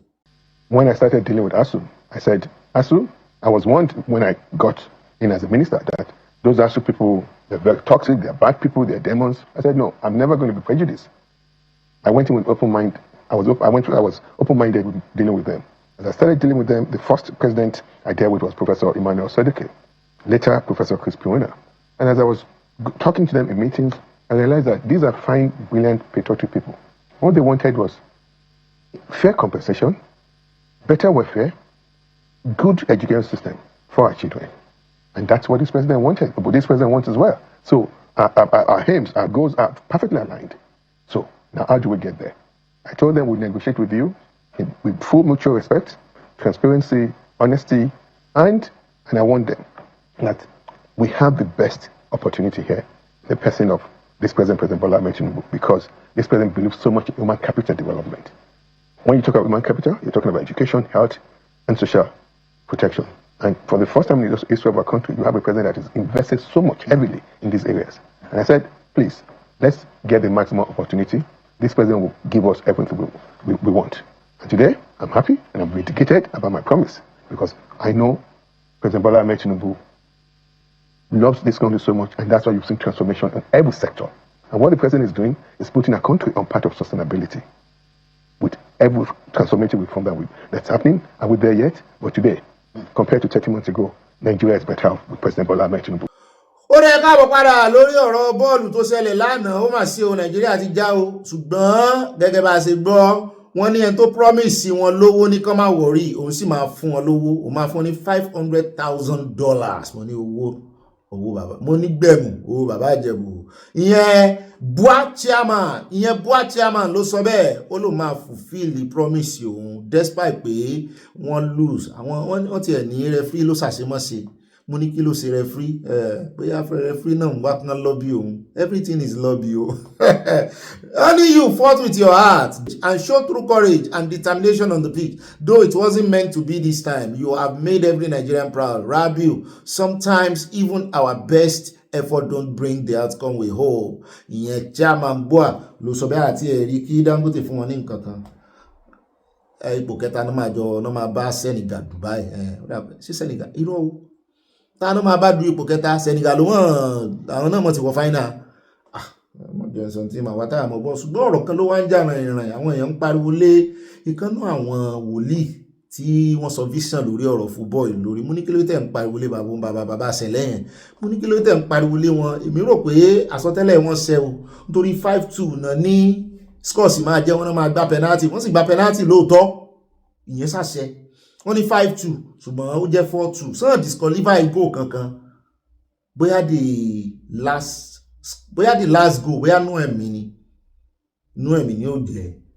Àti pé wọ́n tún sọ nǹkan kan náà wípé ó dáa pé bóyá wọ́n ní referee yẹn máa ṣe bákan, ó dẹ̀ rí bẹ́ẹ̀. Sí 8 nínú nǹkan 10 ó gbìyànjú náà, ó gbìyànjú torí ọ̀tọ̀ ní bó ṣe ń bọ̀ látọ̀dọ̀ ẹ̀mí mímọ́, tó bá dé ọ̀dọ̀ èèyàn tó fẹ́ receive ẹ̀ ó lè yẹ. Ìyẹn ò sọ wípé àsọtẹ́lẹ̀ ò rí bẹ́ẹ̀. Ẹni ẹja àjọwò fọ́nrán yẹn ṣùgbọ́n mi ò bú bàbá yìí o. That the winner's score is supposed to be 5-2. Nigeria 5. Yes, because they're going to play penalty against us, and we're going to play penalty against them too. So nothing to panic and nothing to cry. So they know, and then we should pray hard because there's a gang up around the referees. We cannot predict the referees, but the whole world is watching. African Cup of Nations that we're following. I told them from the beginning that we're going to pick the trophy. We're going to carry the trophy, either raining or sunny. And all the people talking about Morocco or no Morocco is no match. They may score ahead of us. Sẹ́yìn náà tí wàá gbọ́ dáadáa wípé nínú nǹkan bíi 4 àbí 5 tí bàbá yìí sọ dálẹ̀ bíi 2 mọ̀ wá sí musẹ́ ń bẹ̀. Ẹ wò bóyá bàbá ò rí dáadáa ni àbúkọ́ yẹ pé wọ́n ṣe gbà á torí ẹ̀ láti mọ́ gbàdúrà pé ìwọ Ọlọ́run bá wa ṣe lórí ìkànnì, ìwọ Ọlọ́run bá wa ṣe mọ́ fún wa ṣe pé èèyàn bá gba àsọtẹ́lẹ̀ lọ́wọ́ Ọlọ́run ṣé àwọn kan bá ti kúrò ní àkàtà Ọlọ́run tó fi rán ẹni tó fẹ́ fi rán tó ti tì sọ́dọ̀ ẹ̀ anything ló lè ṣe àsọtẹ́lẹ̀ yẹn o bẹ́ẹ̀ náà lóore so kọ́lọ́n bá wa ṣe kó yanjú fúnra ara rẹ̀ bọ́lọ́n bá yàn sọ̀rọ̀ directly yóò yé wọ tó bá sọ̀rọ̀ directly yóò yé ọ ṣé ẹ tún wá rí nǹkan kan kò sí bóyá ṣe wá mọ àsọtẹ́lẹ̀ òun ní àsọtẹ́lẹ̀ ẹ̀sọ́ tó bá jẹ́ pé alásọtẹ́lẹ̀ gangan lọ́lọ́run bá sọ̀rọ̀ yóò ní ìmọ̀lára tó yẹ kó ń ṣe ju ẹni tó yẹ pé wọ́n kàn rán sí. Anyways méjì sẹ́nu ọ̀rọ̀ bàbá wọ́n ti ní rẹfúrí ó dọwọ́rú ó sì dọwọ́rú náà wọ́n ròyìn ẹ̀ torí wọ́n níbì kan wà tí wọ́n ti oríṣiríṣi ẹ̀sìn kí ó ti ẹ̀ níbì kan tó ti fa ìkànnà àwọn ọmọ Super Eagles tó sì jẹ́ wípé ó ṣubú ṣùgbọ́n ẹni tó ṣubú náà fún ní yellow card tí ò sì yẹ kó rí bẹ́ẹ̀ ẹni tó ṣubú ọmọ Nàìjíríà tó ṣubú náà fún yellow card ọmọ Morocco ló sì fa so bóyá sì ń lọ́bì náà tí ìjọba Nàìjíríà ò mọ̀ kó yẹ káwọn lọ́bì dọ́dọ̀ referee. Mo sì gbọ́ wọ́n ní private náà sọ̀rọ̀ àwọn náà give kínní àsọtẹ́lẹ̀ ǹjẹ́ ti gbọ́ bóyá àsọtẹ́lẹ̀ tí wọ́n ṣe ìyẹn private àdélé àsọtẹ́lẹ̀ wọ́n ṣe àmọ́ ìyẹ̀wò síra wọn báyìí ni o. Ó dá àwọn ẹja wá sáré dé ọ̀dọ̀ ọmọ Bishop Oyedepo Isaac Oyedepo níbi tí ó ti fi léde wípé Ọlọ́run sọ fún òun wípé kó mọ̀ gba offering mọ́ mo ní offering nìkan tithe ńkọ́ àwa àmọ́ bóyá torí tithe náà is a form of offering àwa àmọ́ bóyá ọ̀tọ̀ wọ́n yà sọ́tọ̀ ní ṣùgbọ́n ó jáde síta ó ní God told me not to collect offering. Bishop Oyedepo's son Isaac làwọn ẹ̀ wá rán sílé wípé dáàdì rẹ̀ sì ń gba offering mọ́ ní ọ̀tọ̀ ni pé wọ́n pe oníkálukú lọ́tọ̀ọ̀tọ̀ ni pé bàbá jẹ́ bishop ọmọ náà jẹ́ pastor yẹn ò dìfá wípé ní tí bàbá gbọ́ náà lọ́mọ máa gbọ́ wọ́n lè pe ọmọ sí wípé ìwọ máa mójútó teaching kí bàbá sì jẹ́ prophet ìpè yàtọ̀ o ṣùgbọ́n tí ó sọ yẹn ṣùgbọ́n n tó gbọ́ látọ̀dọ̀ Ọlọ́run tó rán níṣẹ́ ẹ̀lẹ́ ránṣẹ́ ni táwọn èèyàn ti sọ pé ilé tó ọmọ tẹ́ yá bábílẹ̀ yá jọ bó ló ṣe rówó finance mo ní ẹ fi Ọlọ́run tó ránṣẹ́ yóò bá pèsè bí ó ṣe rówó finance ẹjẹ́ àfihàn lẹ̀ ṣùgbọ́n ó kàn sí àwọn èèyàn káyèéfì ni wípé ṣé lóòótọ́ ó lè rí bẹ́ẹ̀. Ó dá wà ní ìrìjú àìlọ́nà abala ti àkórí ìròyìn ṣùgbọ́n èmi tí mo sọ fún yín wípé mo mísì àwọn ìròyìn kan sẹ́ẹ̀ nínú àkójọpọ̀ ìròyìn àwọn kan tún ti jáde lórí ọ̀rọ̀ ti Fubara àti Wike àwọn ọmọlẹ́gbẹ̀mọ aṣòfin míì tún ti jáde mélòó wá ni wọ́n ní àwọn pẹ̀yìndà àwọn ò fẹ́ lọ́wọ́ sí impeachment mọ́ wọ́n sì jọ gbèrò rẹ̀ tẹ́lẹ̀ ni gbogbo wọn ti ń yọwọ́ yọsẹ̀ ìkọ̀ọ̀kan la yọsẹ̀ lẹ́kù àmú wọn bọ̀ ẹ́ wojú wọn sọ̀rọ̀ bẹ́ẹ̀ náà nífẹ̀ẹ́ ara rẹ̀ wá ní rí jù báyìí lọ́nà abala ti Sanawole ṣùgbọ́n eléyìí tí mo sọ inú abala ti àkójọpọ̀ ròyìn láti lò ẹjẹ́ àpàdé gbẹ́gẹ́ àkọ́kọ́ rin ọ̀dọ̀ àyá ó gbé wa débẹ̀ nínú abala èyí olólùfẹ́ wa abala comment section àròjọ mùsùlùmí. wọ́n máa tún kí ẹ̀yin olólùfẹ́ akáàbọ̀ sínú abala yẹn abala comment section mọ́ mi yẹ mí gé wọ́n ní ibo làwọn wọ̀nyí wá ń sá lọ báyìí àmọ́ wá ṣe nǹkan o ṣé ẹ̀gbọ́ bí wọ́n ṣe ń fi ajé ìgboro wọn kó ara wọn wọ Àkúrẹ́ lónìí èyí má sú mi o. àwa ti gbé ìròyìn yẹn látàná mọ́ àtàná láti gbé ti Àkúrẹ́. bẹ́ẹ̀ náà ni ẹjẹ́ adé ọ̀dọ̀ ọmọ mi Michael Junior wọn ní èmi ní Tóyìn Michael lọ́sùn náà Hallelujah láti Sùúrùlérè ibà gbọ́n má bí wọ́n fún òótọ́ ọ̀rọ̀ tẹ́ máa ń sọ ojú òní tìyìn àmì ohun kan ṣe ọba wádé iṣẹ́ wọn ìwà wọn kò jọ ti ọba ọmọ mi. ẹ mọ̀jà á la ọ̀rọ̀ mọ́lẹ̀ wa náà lóye ẹ wo bí Sunday Igboho ṣe máa ń kí èèyàn ọmọ ní Sunday. àwọn ọba wa náà dáa wọ́n ṣe débẹ̀ ni mọ̀ pé wọ́n ti bá ṣe bẹ̀rẹ̀ sí rìn wọ́n ṣe dórí àpèrè ni wọ́n máa mọ́ wọn lára. bẹ́ẹ̀ náà ni mọ́ọ̀mí Olúfúnkẹ́ Bájúmọ́lú wọ́n ní Bobby kí ni gbogbo àbàwọ́n tí ààrẹ Nàìjíríà fi ń rẹ́ ọmọ Nàìjíríà lára ṣé dandan ni kí Tinubu máa purọ́ kí ni ìtumọ̀ $9 million àṣírí yín tí kò bò lágbàáyé òdodo ló ń gbé orílẹ̀-èdè lékè Proverbs 14:34 ó ní ọmọ ẹ̀yìn náà ṣe ń purọ́. àásán tó pọ̀ lórí ọ̀rọ̀ 9 million yẹn àwọn kan ti jẹ́ àmọ́ bí ṣe ń lọ gangan ká tiẹ̀ kọ́kọ́ lóye lọ́bì náà kí ni ń jẹ́ lọ́bì. bá mi òkè ńlá Adédọ̀tún wọn ní olùkọ́ Bobby Sowore kàn máa ń jambla ẹnu nígbà mìíràn how on earth ni ẹnìkan máa ṣe make weighting damaging allegations without a corresponding proof president ojú àlà ẹ̀sìnrùnkìrùn. bẹ́ẹ̀ náà ni ẹjẹ́ adé ọ̀dọ̀ mọ́ọ̀mí Tóyìn Adéoyè wọ́n ní ọ̀gbẹ́ni Bobby tí a bá ganu sí ibà bò sí ibà gbéborun ibà kọ̀ǹfàmù ẹ̀kọ́ tó fi ránṣẹ́ ẹ̀bámi káàyà oníròyìn kà síwájú kùndùsì fún yín Yorùbá nation no going back mọ́ọ̀mí mọ́ kìmí délẹ̀ ni. at Tóyìn Nọ́rì wọ́n ní Aláàfin ní ìgbéraga díẹ̀ òkè díẹ̀ ni always look hostile.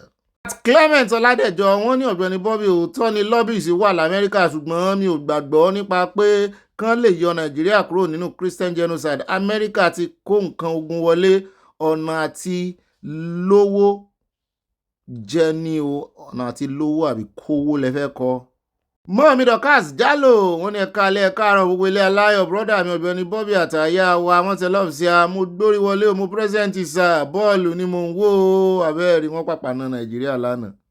bá mi fọlọ́nsọ̀tà nímọ̀lá wọ́n ní ọ̀gbẹ́ni Bobby Ọlọ́run yóò gbà wá lọ́wọ́ àwọn adarí Ọlọ́run kó gbà wá Yorùbá nation fún wa òkè Ọlọ́run kó gbà lẹ́fẹ́ kọ́ ẹ mọ̀ bá ń kọ àwọn kìíní dáadáa Ọlọ́run kó gba Yorùbá nation fún wa ní kíákíá Oòduà no going back wọ́n tẹ lọ́ọ̀sì àti nǹkan panu. bá mi tẹ̀síwájú wọ́n ní Bobby àfi kí Ọlọ́run gbàkóso àwọn ọba ilẹ̀ Yorùbá ọ̀rọ̀ ará ìlú kò jẹ́ wọ́n lógún rárá àfi kí wọ́n kó agbádá pàtí Yorùbá nation no going back mo rí nǹkan panu tẹ́ fi ránṣẹ́ sí a. at Vikayo Victor bá mi ní orúkọ rere sàn ju wúrà lọ Nigeria has no power to arrest Gumi Yorùbá respect their throne not who occupied it wọ́n tẹ lọ́ọ̀bù sí a àti nǹkan ìpanu méjèèjì ni ẹni tó occupy ẹ̀ náà ó ti daṣọ ìbora ó ti daṣọ ìbora ìjà tó wá dé náà ní bí ìbáṣẹ tó wà lórí ẹ̀ náà táwọn sọ pé kàn ṣe dáadáa. ẹjẹ́ àtẹ̀wájú yọ̀ọ̀dà fún bá mi Vikayo Victor ẹjẹ́ àlọ́ sọ̀rọ̀ mọ́ mi mo súnmọ́lá olúwo tèmi nìkan wọ́n ní ọ̀gbẹ́ni Bobby tèmi nìkan àlọ́mọ́ ohun tí bàbá Tinubu ṣe pamọ́ sí ọwọ́ Wike tí agbára ṣe ń gùn báyìí àlọ́mọ̀ ta ló mọ̀ àlọ́mọ́ ó dà. Nìjẹ́ náà ni kí wọ́n sá lọ kọ́ máa wá sílẹ̀ Yorùbá o Oòduà nation jọ máa bọ̀ o wọ́n tẹ lọ́ọ̀bù sí ara bẹ́ẹ̀ náà ni mo rí pineapple ẹ̀sìn mọ́ mi yóò dáa fún yín. at Evangelist Dorcas Jádesọ́lá wọ́n ní ibà tọmọnà ọkọ ẹlẹ́à ó tún lọ sùn ti ẹlẹ́à òun wá ìjà àwọn ìyáálé ọba yóò bẹ̀rù orí ara rẹ̀ ipò ló ń dù Ọlọ́run á gbà wá wọ́n tẹ lọ́ọ̀fù sí àwọn búsẹ̀rin ayọ̀ láti Houston Texas wọ́n fi nǹkan panu ránṣẹ́. bẹ́ẹ̀ náà ni ẹ̀mí ọ̀gá náà ìyẹn ẹlẹ́à wọ́n ti débi wọ́n ní màámi ọkọ mi wá ń sùn tì mí o kí ọmọ bá lè jọ wọ́n ni we love you ma àbí o wọ́n sì níbẹ̀ ní í ṣe mọ́ rí o téèyàn bá ń tọ̀pù ẹ̀ ọmọ wọn jọyàn. ẹni ẹyin ẹ̀ bá dàpọ̀ ó ní ó jọ lọ́mọ ó jọ ẹgbàgbé o ẹni ẹyin ẹ̀ bá dàpọ̀ ni o. bẹ́ẹ̀ náà ni ẹjẹ́ àdọ́dọ̀ wọn mi Stella Ogunbajo wọ́n ní èmi náà fọwọ́ sí i kí wọ́n kúrò ní ìlú kí ọwọ́ àwọn ọmọ ológun lè ba àwọn eléré ibú wọ̀nyí kí wọ́n dáná yá wọn àti àwọn alábọ̀dé wọn. Báàmí Olúwadésínà wọ́n tẹ lọ́ọ̀ sí àwọn gbàdúrà sọ́lọ́run làwọn àbíyá àdúrà yín ti gbà lórí wa àmín.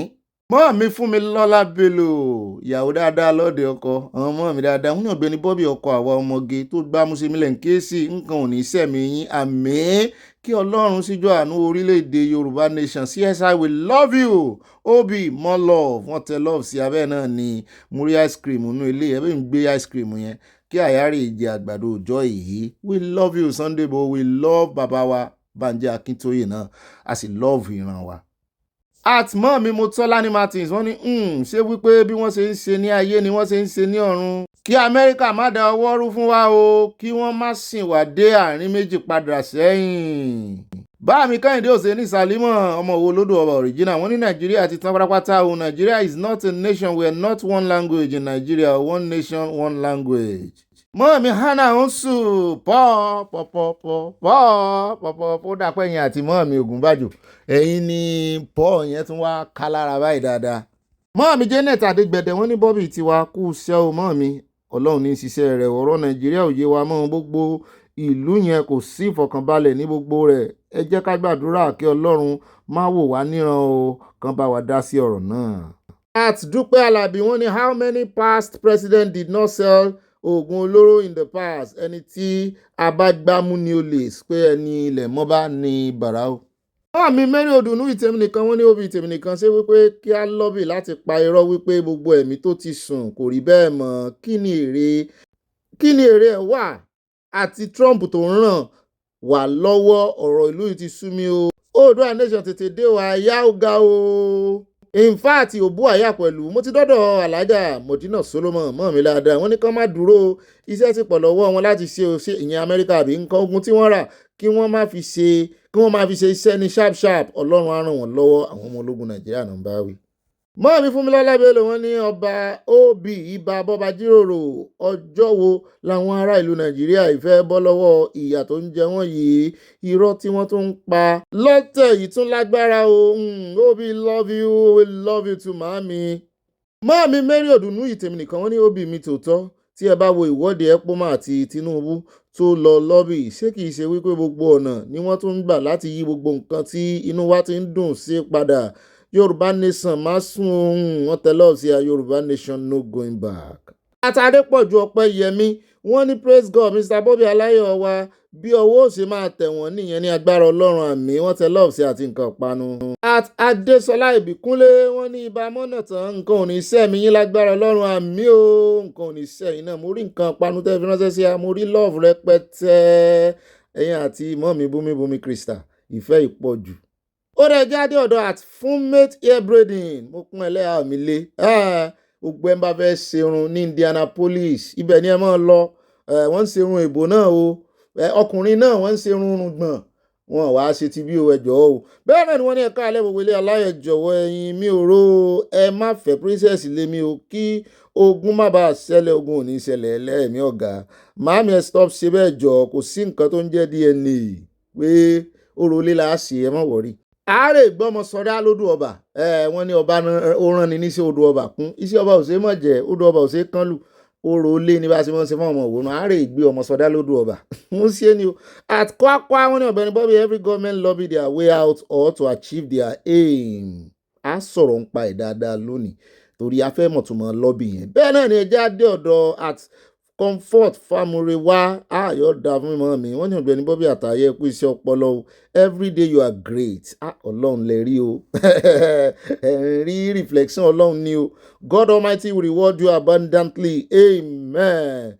Wọ́n mi kì í ṣàwàlà great o Ọlọ́run lè rí lára wa ò tí ń jẹyọ o àwa dúpẹ́ páwọn èèyàn rí a àwa náà sì rí yín torí ẹ̀yin náà great it takes a great person to see another great person torí irú ẹyẹ lẹ̀yẹ ń wọ́tọ̀ and iron sharpened iron mọ́ mi mo ń dúpẹ́ lọ́wọ́ yín ni ẹ mọ́ ní ọ̀rọ̀ mi pọ̀ jù. Atọ́lábísí Olúwatóyìn wọ́n ní Obi Ifáfayọ̀ kọ́ tiẹ̀ Bọ́lá Ahmed kò fẹ́ kí Trump kó ológun wọlé mọ́ ni ọgbọ́n federal government ń dáwó wọ́n tẹ lọ́ọ̀sì àti nǹkan panu.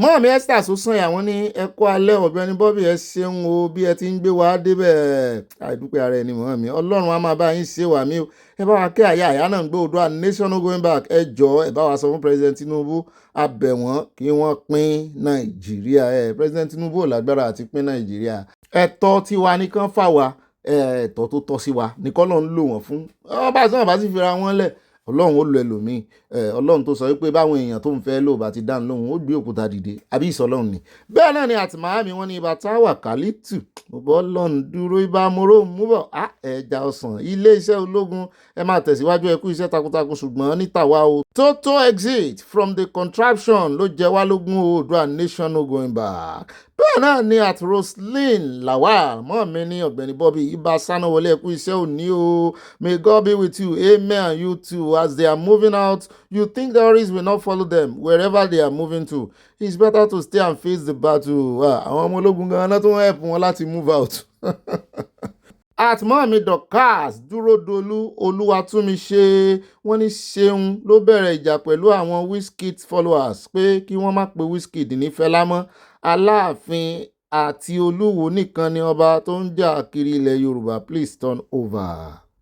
Mọ́ọ̀mí Mọ̀dínà Solomon wọ́n ní why talking now nígbà tí àwọn èèyàn ti bà Nàìjíríà jẹ́ tán talk to your fellow Northerners about this now has he been sleeping all these days ṣé wọ́n ṣe jí lójú oorun ni wọ́n lálà wọ́n ń falala.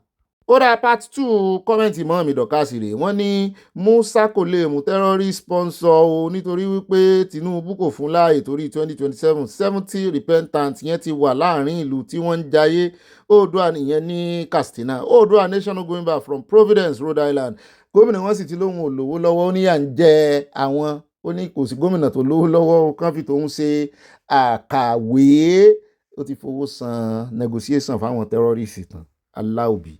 Bẹ́ẹ̀ náà ni báàmì Oríọlá Oris wọ́n ní àyà bọ̀bọ̀ onímọ́tò Ìdúmọ̀tà tó lu èèyàn pa lọ́jọ́ sí níbo ni ọ̀rọ̀ rẹ̀ dé torí a ò gbọ́ nǹkan kan lórí ọ̀rọ̀ rẹ̀ that's Nigerian for you Oríọlá Oris from Dallas Texas Nigeria justice wọ́n sá fúnra wọn justice àti Nigeria wọ́n sá fúnra wọn. Mọ́ọ̀mí Debbie Ajéwọlé Precious tèmi nìkan wọ́n ní ẹ̀lò Precious ó fi pàtàkì wá mọ́ọ̀mí tún fi pàtàkì sí Precious ti tó mo gba méjèèjì. Wọ́n ní lobbyists are individuals or groups hired to try to influence government decisions on behalf of their client. So wọ́n máa ń gba owó lọ́bì yẹn ló ń ṣèmí ń kàyéfì àti ń gbà àwọn onímọ̀ ẹ̀rọ tó ń mojú ẹ̀ dáadáa bọ̀ wọ́n fẹ́ sọ̀rọ̀ nípa ẹ̀ torí mi ṣe ń gbọ́ gangan ni pàápàá jùlọ tó ní í ṣe pẹ̀lú diplomacy ìjọba. Bẹ́ẹ̀ náà ni wọ́n máa ń ṣiṣẹ́ as paid storytellers of their client views. May Evangelist Bùnmi so rest in peace. Amen. Àtìbáàmí Akínyẹmí ò ní wọ́n ní òbí èmi ò kì í ṣe Ọ̀yọ́ o Èkìtì lèmi o Èkìtì kété ẹgbẹ́ ọmọ mi ní Aláàfin èmi kò bínú sí mọ́ mo sì létí ní Akínyẹmí ò ní from New Jersey ire o Ọlọ́run á jẹ́ kí wọ́n gbọ́rọ̀ àgbà wíwẹ̀ yẹn bá ti débi gíga àbójọba ṣé yẹn túmọ̀ sí pé kéèyàn mọ́ gbọ́rọ̀ sí àwọn àgbà lẹ́nu mọ́. Bẹ́ẹ̀ náà ni bá mi yóò dáa fún yín ọjọ́ yín ó dalẹ̀. Bẹ́ẹ̀ náà ni Mọ́ọ̀mí Comfort Òjò wọ́n ní good job Ọ̀gbẹ́ni Bobby àtàyà Yorùbá Nation comes to stay ní agbára Ìdùmarè good night ká sùn láyọ̀ ká sùn tó ẹ̀kọ́ tán àbọ̀sẹ̀mọ́ kọ́nù Mọ́ọ̀mí a tún ti jíjì àlàyé báyìí yóò yẹ yín kò ní yẹ lẹ̀ àmọ́ sọ àmọ́ jí náà ni àdúpẹ́ aláàmùkọ́ ní jí wa Ọlọ́run ni àti màámi wọ́n ní àyà I believe Aláàfin Ọwádé is not proud but gentle and reserved he is under dictation by the Ọ̀yọ́mèsì and with time he will get his rhythm and use his discretion kán tètè get rhythm wọn. Ìfẹ́ ìjàfẹ́ làwọn ń bá wọn jà nígbà kéèyàn tàbùkù ẹni ọba lórí ìkànnì ṣùgbọ́n á pàkíyèsí wọn sí. Bẹ́ẹ̀ náà ni báàmí Táyọ̀ Àjàyí wọ́n ní in Yorùbá tradition an Ọba is sacred and personal in authority. His crowns, tool and presence are unique. A representative does not carry the spiritual or traditional status of an Ọba.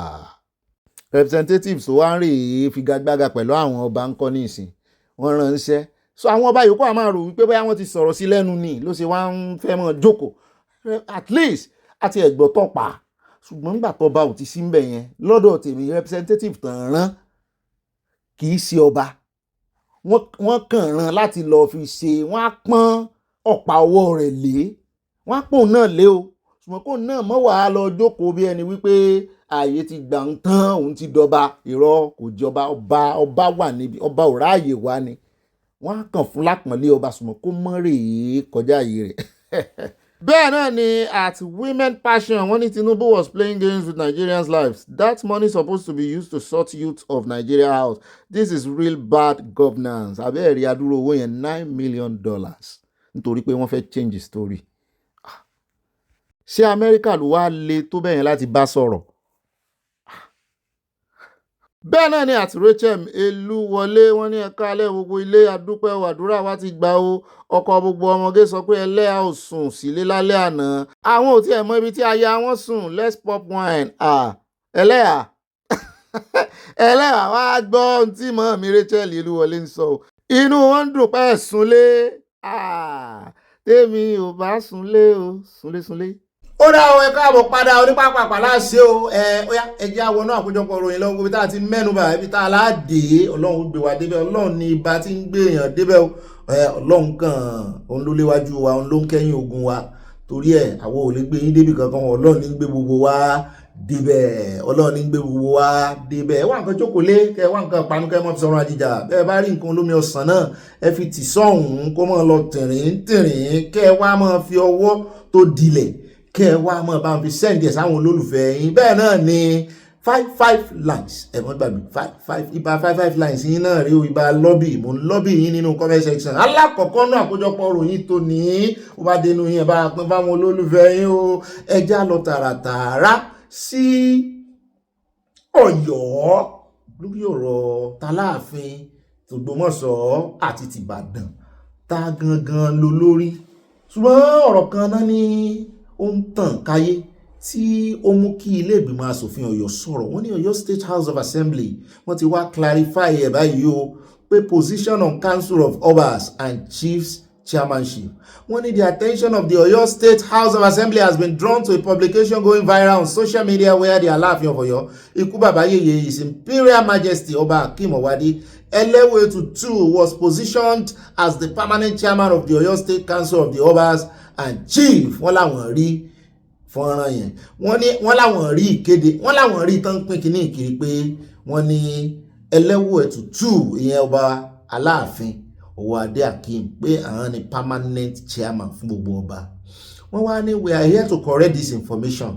Wọ́n ní àwọn tó pín kiri àwọn ọmọ wọn o, yìí sọ́dọ̀ àwọn ló ti wá, àwọn làwọn sì lẹ́tọ̀ọ́ láti sọ who is who. We are here to correct this information. The Ọ̀yọ́ State House of Assembly, led by Right Honourable Adebo Ogundoyin, did not affirm the authority of the Aláàfin as the sole permanent chairman of the Ọ̀yọ́ State Council of the Obas and Chiefs. Rather, the House approved a 2 years rotational chairmanship arrangement between the Aláàfin of Ọ̀yọ́, Olúbàdàn of Ìbàdàn and Ṣọ̀ún of Ògbómọ̀ṣọ́, wípé Aláàfin ní jẹ lọ́wọ́ báyìí, pé èyí tẹ́ ń pín kiri tẹ́ wá lọ fi permanent sẹ́yìn ẹ̀, pé kò permanent o, temporal ni o. 2 years wọ́n mọ̀ pé rotation ní bígbà téèyàn bá ń gbàjọ. Aláàfin làjọ kan báyìí, àwọn ni chairman àwọn lọ́balọ́ba lọ́yọ̀ọ́. Ó wá ṣeé ṣe o, bóyá kó tó wá kan, bóyá Olúbàdàn ni ó kàn next, bóyá Ṣọ̀ún, bóyá bàbá wa Ṣọ̀ún Ògbómọ̀ṣọ́ ni, tó bá ti wá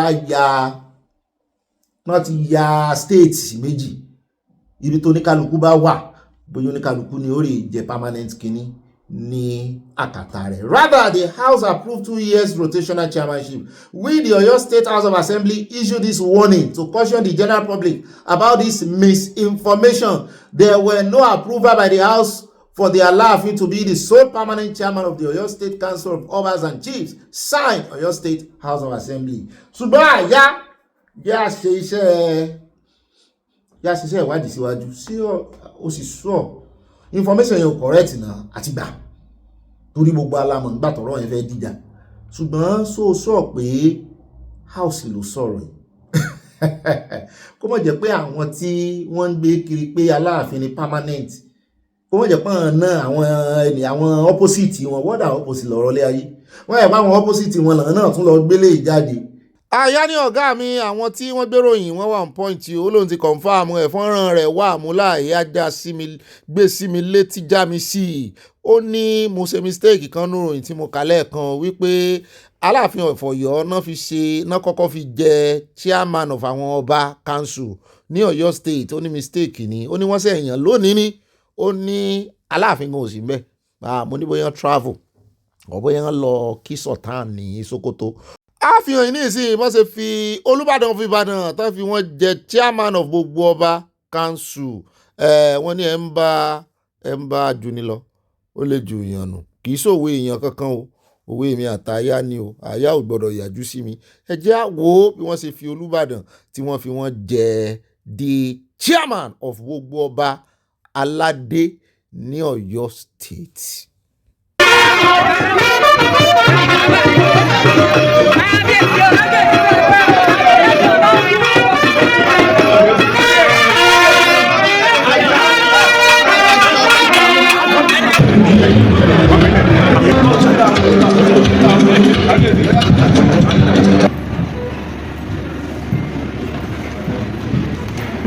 Leadership.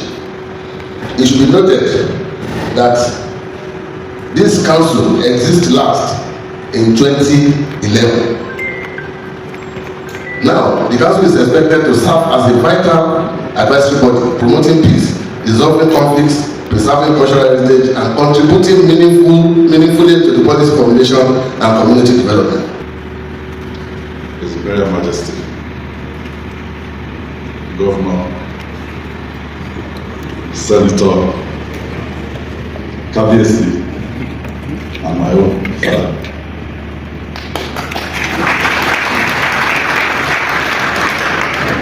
Abala Lerefe. I will start first.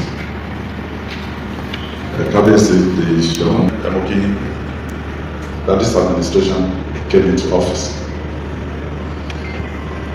And the easiest thing for me to do, or for this administration to do, is to encourage a division. You know, when they say divide and rule, that is the easiest thing. But we know that some of the things that we have been able to achieve as an administration, they can be traced to our traditional institution. Information from yourselves.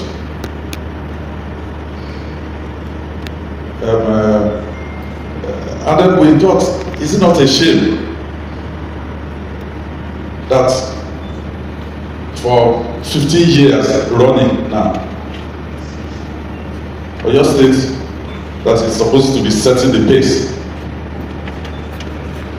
we don't have council of Obas and chiefs. And some of the things that we're supposed to do as an administration for our traditional institution as a state, but as the state also, we're supposed to look after our traditional rulers. But if we don't have a council, how do we play an active role as a state? As a look, I need pilots, I need vehicles, I need all of those things. And I said, well,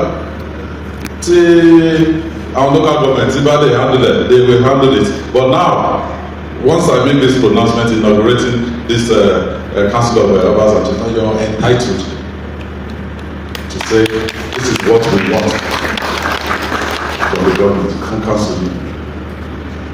And I will accede to your request. It is a shame that Oyo State,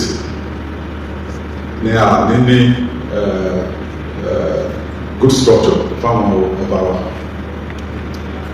so from this point forward,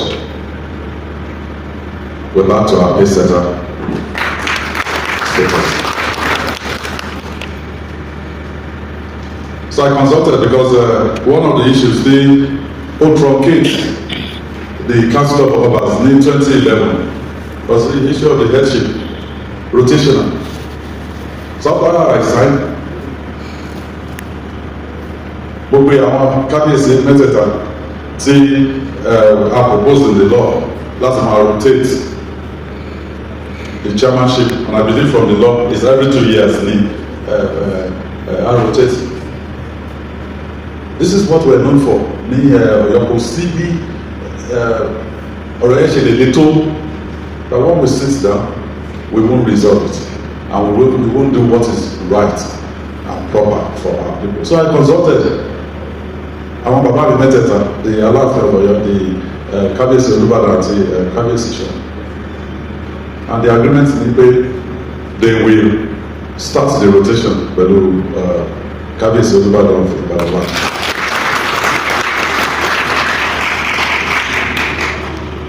So on that basis,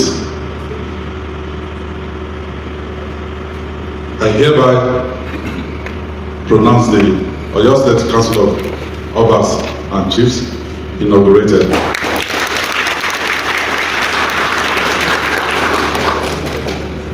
Under the chairmanship of Kabiyesi, His Imperial Majesty Olúbàdàn of Ibadan for 2 years, and then the Lord will follow after that. Thank you and God bless you.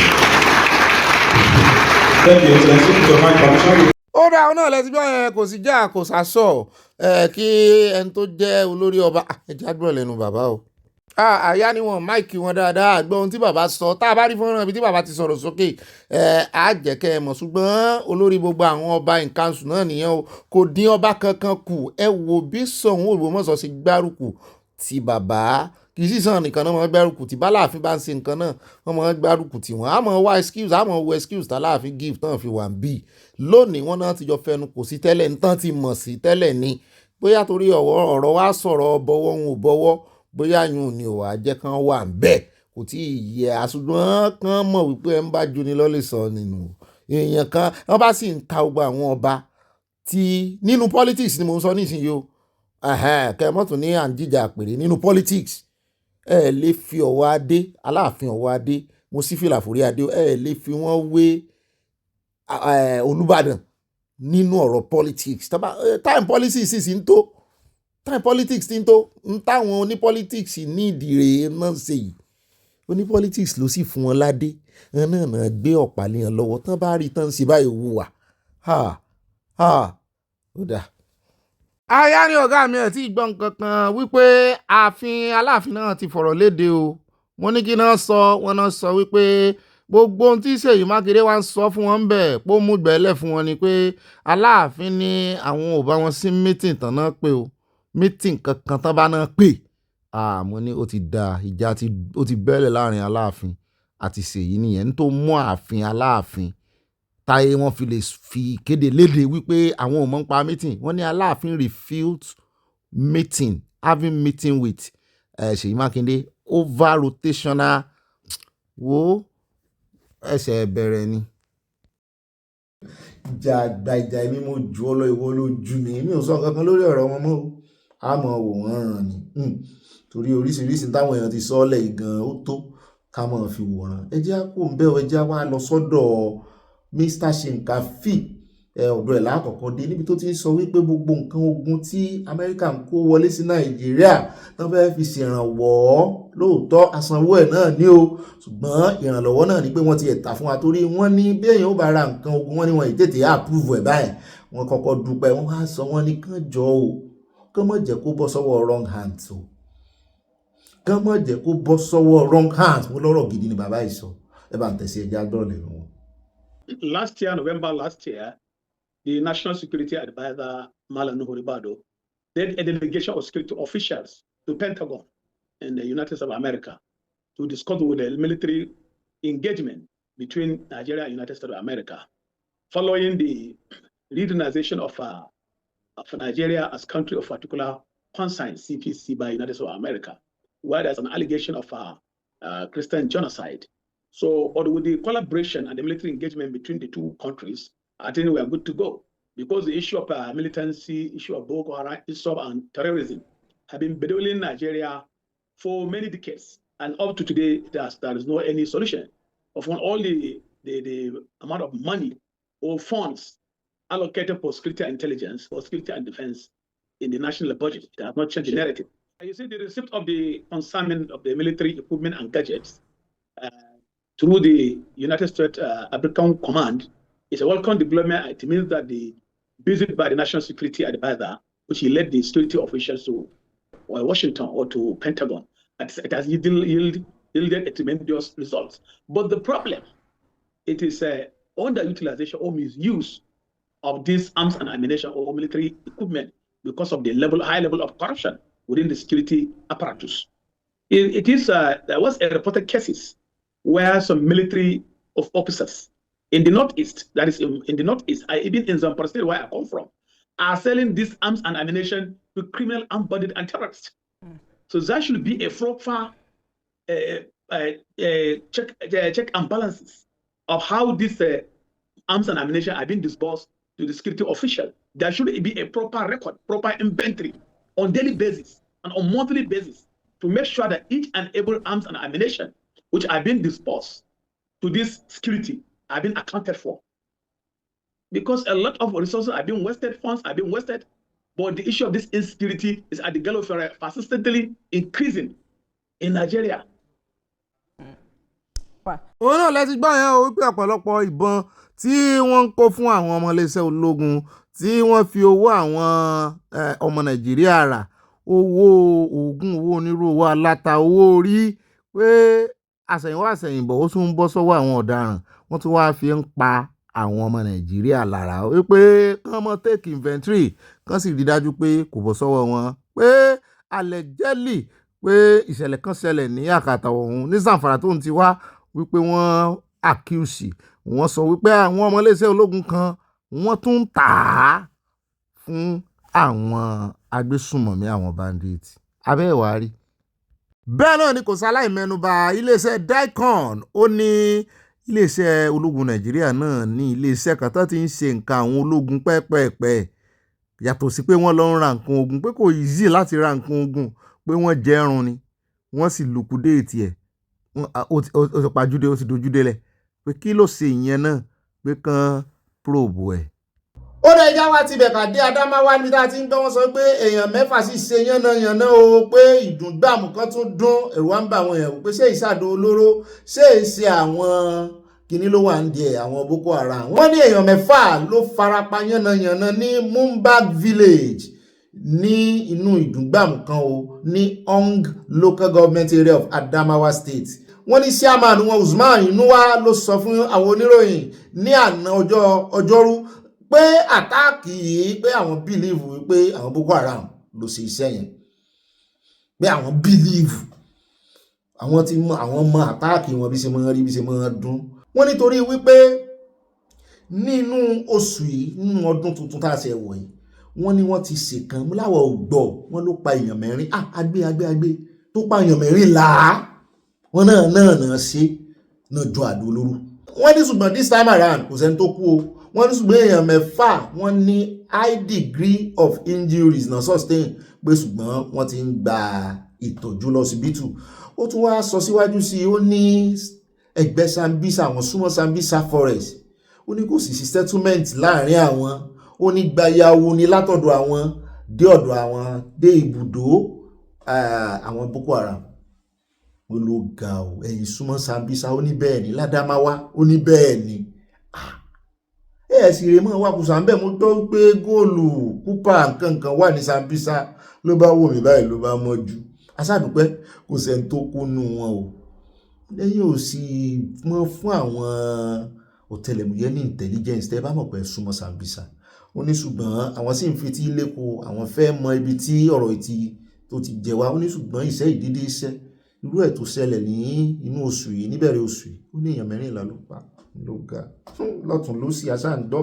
Bẹ́ẹ̀ náà láti gbọ́ wọn náà tún àtáàkì Katsina tán ti tú àwọn 70 ilẹ̀ níjẹta, wọn náà tún ti àtáàkì ń bẹ̀, ṣùgbọ́n àti ìnífò dìtẹ̀ tá a bá ní ó sì ṣe ká mú wákà tó parí ìròyìn. Ẹjá tẹ̀síwájú, ẹjá wá dé Rivers State. Update lórí ti impeachment, níbi tá a ti ń gbá àti ìgbọ́ kí Fubara sọ fún wa wípé òun ti gba lẹ́tà impeachment o, ṣùgbọ́n àti ráwọn méjì míì nínú àwọn ọmọ ilé ìgbìmọ̀ asòfin obìnrin tiẹ̀ làwọn eléyìí náà back off lórí ọ̀rọ̀ impeachment. Kí ló wá fà á, kí ló ṣẹlẹ̀, kí náà rí lọ́bẹ̀ tán fi garu ọwọ́, ẹ̀jẹ̀ agbọ́lẹ́nu wọn tààràtààrà gbà tí fọ́nrán ẹ̀ wá. Ọ̀gá mi, ẹjẹ́ àkọ́kọ́ gbọ́ lẹ́nu Bọ̀dálá Olú Àkàndé náà níbi tó ti ń kìlọ̀ fún Wike tó ń fà á létí wípé ìbá dáa kó o tètè ronúpìwàdà báyìí o kí nǹkan tó yíwọ́ mọ́ ọ lọ́wọ́ ká tó wá lọ sọ́dọ̀ àwọn ọmọlẹ́gbìmọ̀ asòfin méjì nípínlẹ̀ Rivers tán láwọn pẹ̀yìndà àwọn ò ṣe mọ́ lórí ọ̀rọ̀ impeachment.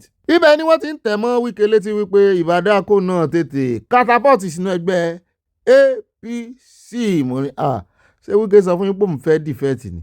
A lot of confusion. You have a governor moves to APC. Majority of the members of the House of Assembly have moved to APC, and then the same majority is now trying to impeach the governor. So a lot of confusion. The Rivers State politics is causing us a lot of even mental, conceptual challenges. That what's really going on? Is it PDP? Is it APC? APC and PDP are the same, and then APC National is saying something. Wike is saying another thing.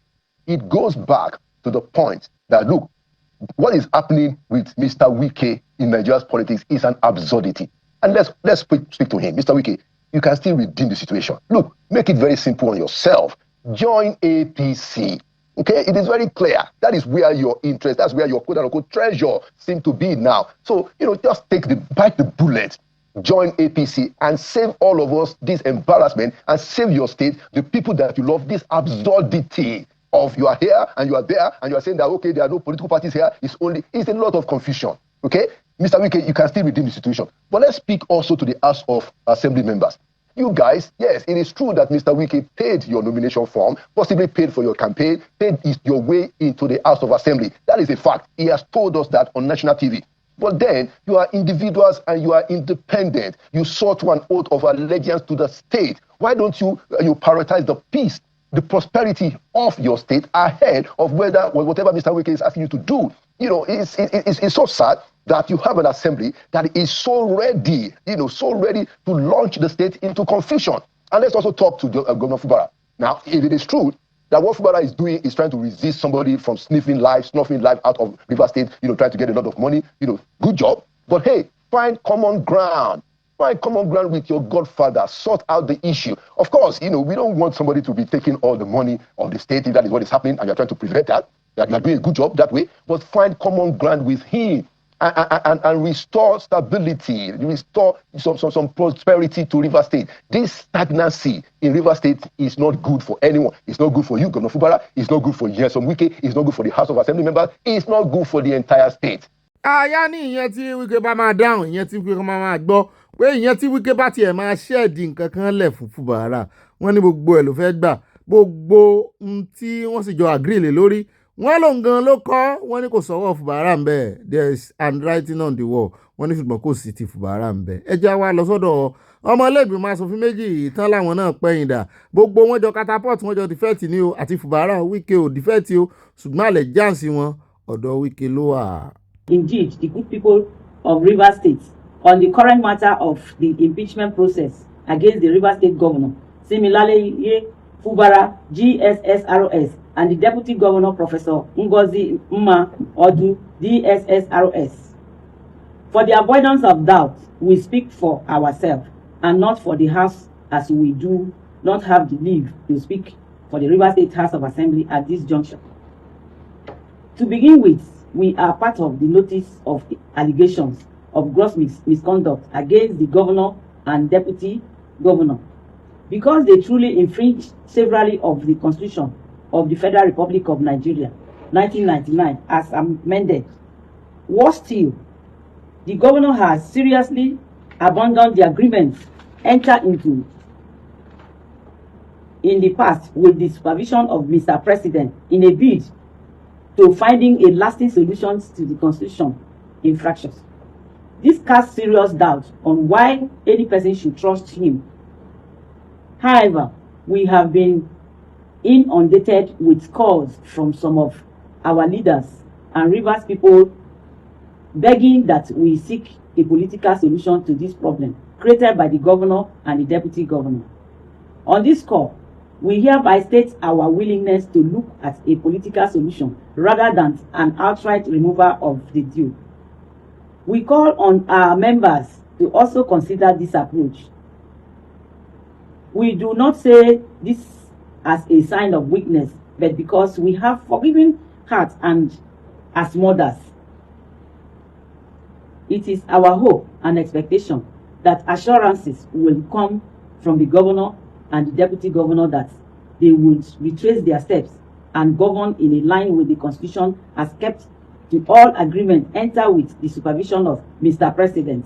wo aya ẹja dúró díẹ̀ ní ẹnu ẹnìkejì náà kó má dàbí ẹni pé bóyá fóònù náà láàyè ṣùgbọ́n tèmi ń gbọ́ ìbí ìgbà tán kọ script ni kò yàtọ̀ sí àwọn alákọ̀ọ́kọ́ náà o a wà mọ́ wo another set of people twin méjì náà ń jáde bí àwọn ọlọ́pàá UK tí àwọn náà tún jáde lẹ́yìn táwọn eléyìí abẹ́ẹ̀wá rí tí politics dà ní Nàìjíríà pàápàá jùlọ ní Rivers State wọ́n ti wá sọ di yẹ̀yẹ́ ó yàtọ̀ sí comedy. Aya ló jọ prank lójú tóun bóyá ń prank wa ni o ẹ jẹ́ àgbọ́lẹ́nu ẹlẹ́ẹ̀kejì náà. I represent the good people of Obiakpo State Constituency 2. I align myself with all that my colleague, Honorable Barile Wako, the Deputy Minority Leader of the 10th Assembly, to interest you to know that I represent the FCT Minister, His Excellency, Chief Barrister Ezewonye Sowike. He is my constituent. And I want to let you know that before coming for this press briefing, that I informed him. I told him of it. But he said to me that I should do whatever my conscience tells me to do, line with the Constitution, and keep all agreements entered with the supervision of Mr. President. Aya ó sọ bẹ́ẹ̀ ó jọ prank lójú tèmi náà o ṣùgbọ́n prank tá a máa ń wò lórí Facebook ó dùn délé lọ wọn act ẹ̀ dáadáa ọ̀rọ̀ ajá mọ́ retí àwọn tí ó tún jáde lẹ́yìn wọn. Ó dá níbẹ̀ ìjà wá sáré dé ọ̀dọ̀ Andoka ẹni tó ti gbà kan jẹ́ former Attorney General níbi tó ti ń pe ìpè tó ń rawọ́ ẹ̀bẹ̀ ó ń wọ̀n federal government wípé federal government please sustain this collaboration with US to eliminate bandits. Andoka ló sọ bẹ́ẹ̀ ó ní my call for increased American strikes on terrorism was made in a good faith and was not intended to undermine the sovereignty of our nation. Ó ní òun ò sọ wípé Nàìjíríà ò sí tó ó lóun ò sì fojú tẹ́ńbẹ́lú ìdádúró àti òmìnira Nàìjíríà o. Ó ní ṣùgbọ́n following the Sokoto strike bandits have fled to Benue. Ó ní ṣùgbọ́n lẹ́yìn ìgbà tí wọ́n ti ju àdó olóró sí Sokoto ó láwọn ti Sokoto wọ́n ti sá wá sí Benue nítorí ẹ̀ làwọn ṣe ń pariwo wọ́n sì ti overrun villages in Ukum local government wọ́n ní 10 nínú 13 wards have been overtaken. Mo wá láwọn wo ló fẹ́ dìbò fún lódòdẹ náà bá ti mú 10 nínú wọ́ọ̀dù 13 ẹ sì gbọ́ lánàá náà ní Sokoto tán sọ wípé àwọn villages tí wọ́n ti gbà táwọn 20 kọ́ ni máa yẹn pè lánàá ibẹ̀ náà láti rí èèyàn kan tó sọ wípé Túrújí Bello kò tí kò sì wà láàyè o ó ń bẹ láàyè síbẹ̀ òun táwọn kan ń sọ jìnnà Túrújí Bello wọn ló sì wà láàyè wọn àtàwọn brotherhood rẹ̀ ẹ bá ń tẹ̀sí abẹ́rẹ́ já gbọ́rọ̀ lẹ́nu former Minister of Justice àti former Attorney General of Federation Michael Andoka San. My call was in good faith. It did not in any way undermine the sovereignty of this country. If you get from what transpired, the Nigerian government said they acted, they gave the intelligence to the Americans. The Americans did not just come here. He said what was a collaboration. That is my understanding of what happened. And I think the Minister of Foreign Affairs was emphatic that the strike in Sokoto was a collaboration between the Americans and the Nigerian government. Nigeria gave them the intelligence. I said, if that is the case, as the bandits are moving away from Sokoto, concentrating within the Benue Valley, particularly around Benue State and the environs, causing mayhem, my understanding is that the ground forces will move on them within the Benue axis. But it looks like, from what you said, they have come in numbers. They are overturning villages. I'll give you a particular local government, which is Ukom local government. Out of 13 wards, there's an occupation of 10 wards. You can, at the main market in Ukom, which is the Zakiman main market that produces yams for the country, they have settled less than 3 kilometers away from the main market. And that is alarming. Now, what I said is that there should be the same collaboration between the Nigerian government and US government to flush them out anywhere they are trying to concentrate in a group. It extends up to the attack that happened in Oyo. Anywhere there is collaboration, there's concentration. The bandits are concentrating. There's need for either the Nigerian Air Force to move in, or if they do not have the capacity, then the same collaboration that happened with the U.S. government to be able to flush them out, to avoid them causing mayhem. My main understanding was that the collaboration was intending to finally put a stop to this. I want to give you an example. When this crisis started, during the President Yar'Adua's time, because I always refer where I was an active participant, what the government adopted was no mercy. There was zero tolerance on mercy on the bandits. Anywhere we heard there was concentration, our military used to go there to flush them out. This is a situation that politics should be completely set aside, because you are talking of a situation where 80% in Benue State, 80% are farmers, and the farmers have been displaced. There's a potential danger of hunger that's even more serious than the mayhem being caused by the bandits. And this is why I still think that collaborating with US or any other country to flush out the bandit does not in any way undermine the integrity of this country. Okay. I have faith, great hope in the security architecture of Mr. President Bola Tinubu now. Okay. But it goes beyond having faith in government. It goes to practical action. Okay. Ó náà lẹ́tí mọ́ lẹ́nu Ando Akayi wípé ó kọjá kéèyàn kàn mọ́ nígbàgbọ́ ó fi ẹsẹ̀ Bíbélì gbé wípé ìgbàgbọ́ láìsíṣẹ́ òkú ní oníkan fi action kún. Bẹ́ẹ̀ náà ló tún kóòtù fún ó make reference sígbà tiwọn náà toró ní Anthony General láyé ìgbà Yar'Adua, bó ti jẹ́ pé orí ipò ààrẹ náà ni Yar'Adua ọ̀gá rẹ̀ ti jọ́lọ̀ nípè. Ó sì dàbí ẹni pé ó bá Jonathan náà ṣe nínú ìṣèjọba rẹ̀. Ó wá ń sọ fáàrẹ̀ olódò rẹ̀ pé wọ́n kú iṣẹ́ o, ṣùgbọ́n kan tẹ̀ra mọ́ṣẹ́ sí i. Ó dá ní pápápá ká tó wá lọ sórí ọ̀rọ̀ lọ́bì ọ̀nà lọ́bì ẹ jẹ́ àkọ́kọ́ yà ní ọ̀dọ̀ àwọn ní taxpayer yìí, àwọn agbowó òde. Wọ́n ní you pay tax on these banking services. Àwọn banking services wo kí ní àwọn services tó ń gbé wá lọ bank pátápátá? A fẹ́ lọ fowó sí bank, a fẹ́ lọ gbowó bank, a fẹ́ lọ ṣe transfer, a fẹ́ lọ san owó àwọn nǹkan kan, gbogbo tó ń gbé wá lọ bank náà nù. Kí wá ní sáàmù tún sanwó lórí deposit ní ọ̀rọ̀ kí ní yóò yé wa mọ́. Bẹ́ẹ̀ náà lẹ sọ wípé wọ́n ẹ̀ ní yọ tax lórí owó tó bá wà ní báǹkì. Transaction wo wá tún ní ilé ìbádé ẹjẹ́ àgbọ̀ lẹ́nu wọn tààràtààrà o. Ọ̀rọ̀ tax ti fẹ́ tojú sọ ọmọ Nàìjíríà o. Èyí tán tí ẹ gbọ́ tẹ́lẹ̀ ló ń yọjú báyìí. Mo gbọ́ wọn ní 7.5% kan. Ó pọ̀ o. Ó ti fẹ́ tó dá mẹ́wàá, ó ti fẹ́ tó 10%. Ṣé ẹ fẹ́ mọ̀ gbá ọ̀dà ẹjẹ́ àgbọ̀ lẹ́nu wọn tààràtààrà. No, it's not possible to pocket it. And this is part of our own operation model. I will not let anybody know the way what we put in place to make sure that nobody evade tax. But I can tell you that it is more and more expensive today to evade than to comply. So the best thing for people is to comply. Don't forget, most especially in Nigeria today, most of the transactions that go through e-channels is far more than the normal. And also, I want to give it to whether the restaurants and everywhere they are charging, that they are also patriotic Nigeria. I don't want to believe anybody will collect Nigeria taxes and put it for himself. So I don't want us to see them that way. They are patriotic citizens. They see tax as a civil responsibility that they have to do. So Nigeria don't have anything to worry about those people that we evade. It is difficult, extremely expensive, most especially taking into consideration the fines in the new tax act to evade or to collect and not to remit. I trust them and I believe them, and they are citizens like every other person, and they are also patriotic. So no, Nigeria don't have anything to worry about concerning the remittance. The question is, how will the new tax regime affect private bank account owners? For example, if I have some money in my savings or current account, is it taxable? If I were to give Majid Jamil the sum of 100,000 naira because today is his birthday, yes. I were to give them that as a birthday gift, am I going to pay tax on it? Thank you very much. And I want to answer this question once and for all. Whether old tax law or new tax law has nothing to do with your personal bank account. Whether you're a company or you're an individual. Don't forget that tax is percentage of your profits. So if you have an asset is not to be taxed. So your cash is your asset in your bank account.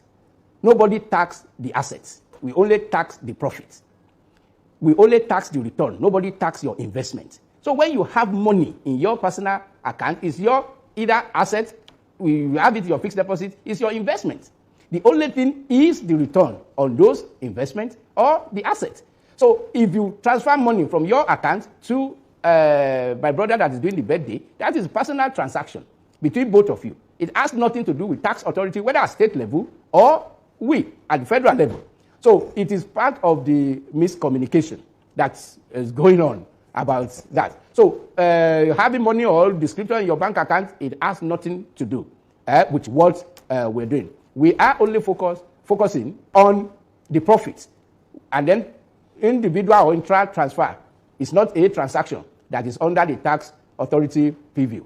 And I've said it, that no law allows anybody to go into your bank account and tax you because you transfer money or you keep money or you do anything, except you get involved in any transaction that is taxable. Okay. So people should be rest assured that nobody, whether you describe it or you put a description or you don't put any description, tax law, both the old law or even the new law that we have now, has not given anybody any right to come into your personal account and tax you and instruct bank to debit you or no. There's no such provision in any tax act.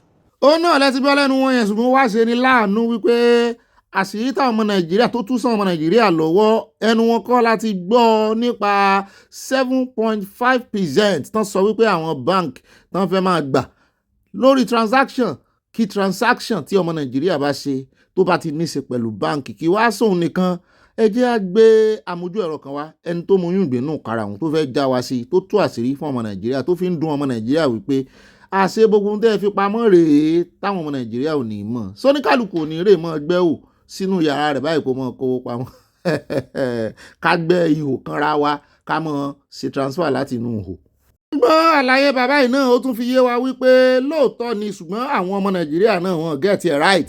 Wọ́n ní kì í ṣe lórí gbogbo owó náà bá bẹ̀rẹ̀ sí í ṣèbò náà ń calculate náà ń times náà ń multiply mú ní kò yá. Ẹ sábẹ̀rẹ̀ rẹ̀ náà ká mọ practical bẹ́ẹ̀ yàn bá transfer 100,000 èlò lẹ́yọ ṣé 7.5% ní tó mú un gbọ́ 0.75 7.5 kí ló ṣẹlẹ̀ gangan. There is an apprehension. A potential misunderstanding that the 7.5% charge is on the principal amount that is being sent or received, and everyone is worried. Oh, government is going to take 7.5% of what I sent. Not exactly. It is 0.075 multiplied by the bank charges which you have done. So on a 10 naira, on transactions below 5,000 naira or thereabout, the additional VAT charge is 0.75 naira, which is less than 1 naira. So it's not like, oh, there's an earthquake that is happening. And if you send between 5,000 and 25,000, where the bank fee is 25 naira, 0.075 of 25 naira is going to be 1 naira 88 kobo. And on 6 naira 98 USSD is 0.075 by that, which will be maybe like 40 or 50 kobo. So in essence, I think we need to calm down with better communications by ecosystem players, regulators, and the financial system players to calm apprehensions down. Again, these are not exactly new.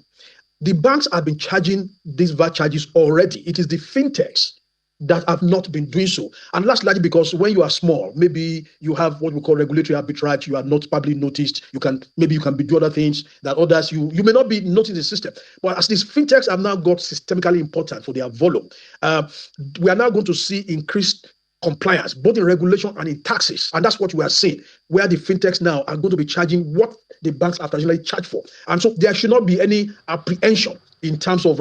Ó dá káàbọ̀ padà ẹja wá mú un láti bí ìyá tí ń lọ sínú ìròyìn lọ́bì náà rí ṣùgbọ́n ẹjẹ́ àkọ́kọ́ mú láti orí ọ̀rọ̀ ẹjẹ́ àkọ́kọ́ mú láti orí ìgbésẹ̀ tí USA gbé lánàá tán sọ wípé àwọn ti dá visa processing dúró ní 74 kan níyẹn 74 countries.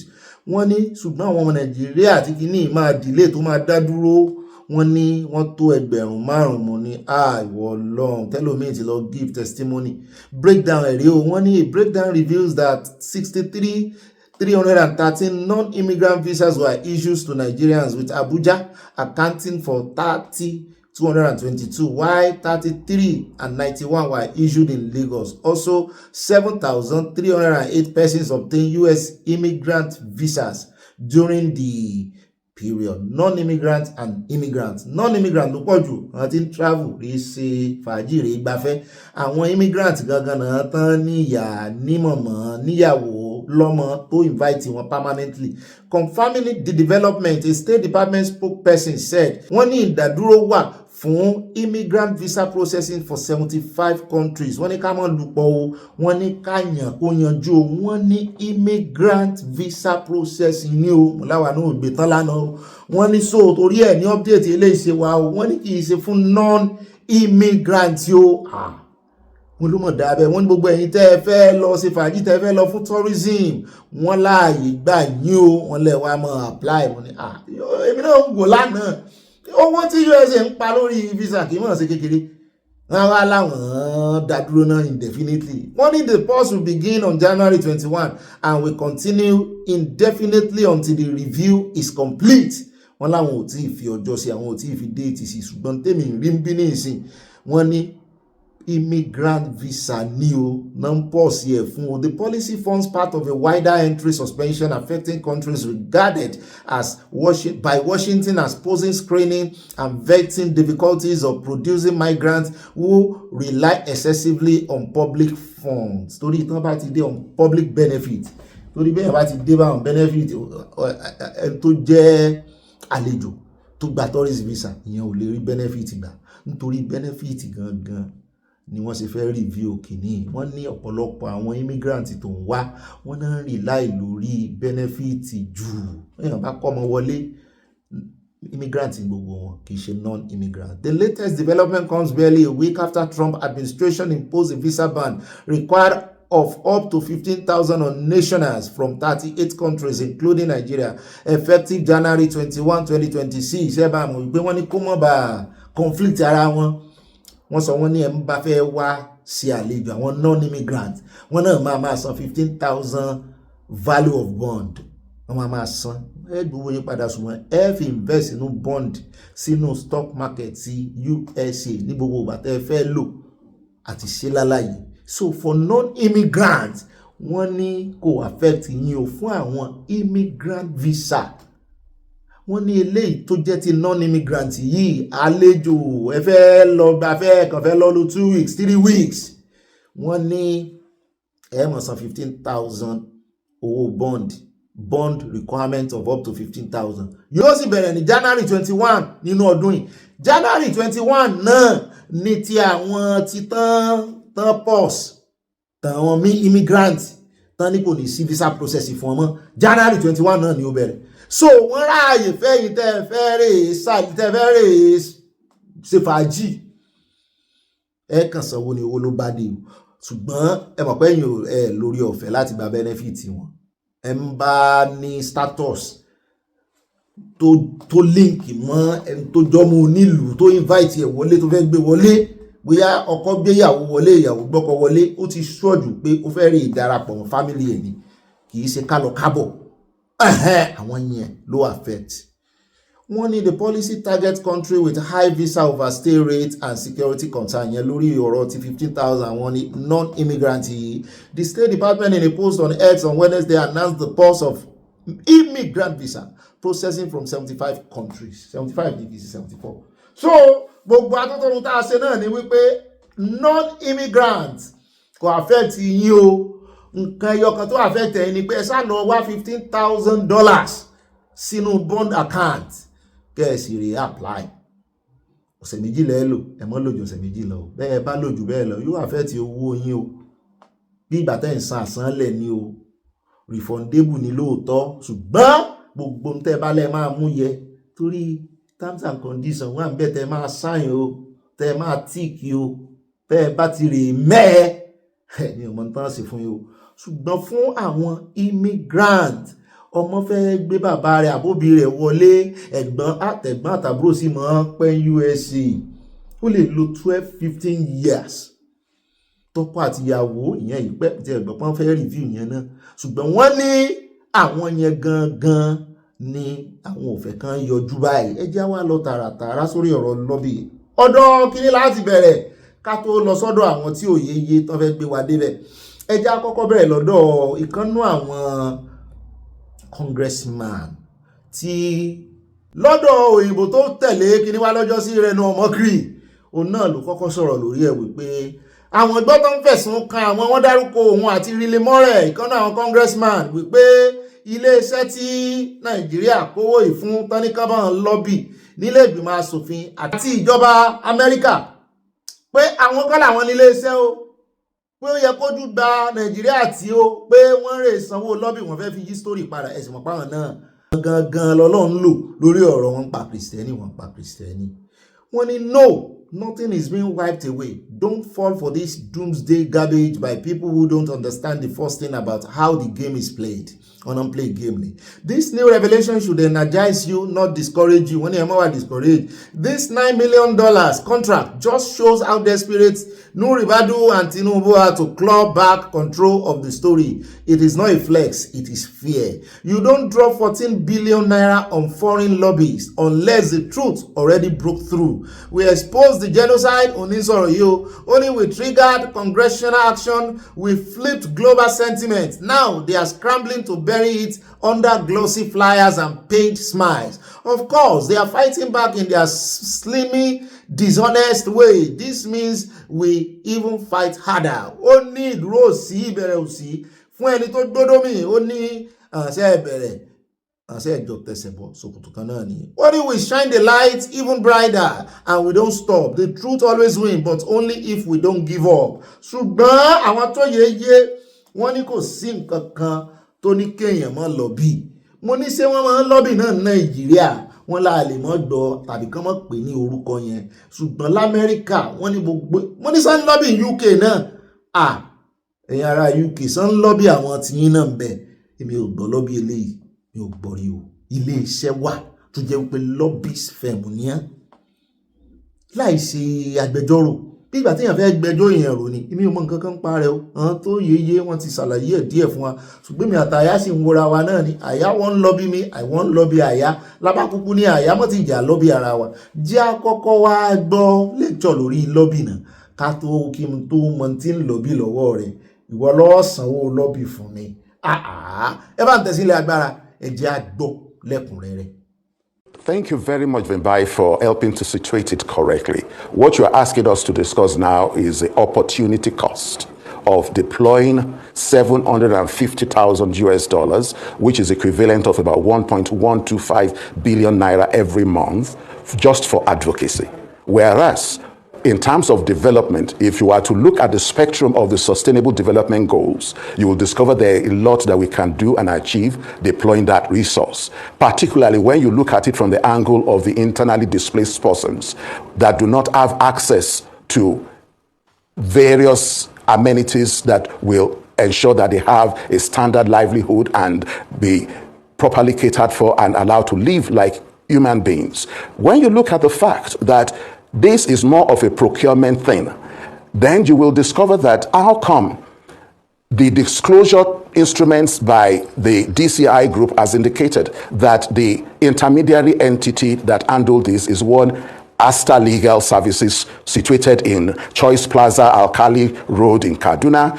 Is that entity an SPV under the Security Defense Management Architecture of the Nigerian state? If so, what exactly went through the Office of the National Security Advisor in terms of the procurement procedures according to the laws of the Nigerian state? That is not clear, and I'm hoping that the appropriate committees of the National Assembly will do their oversight.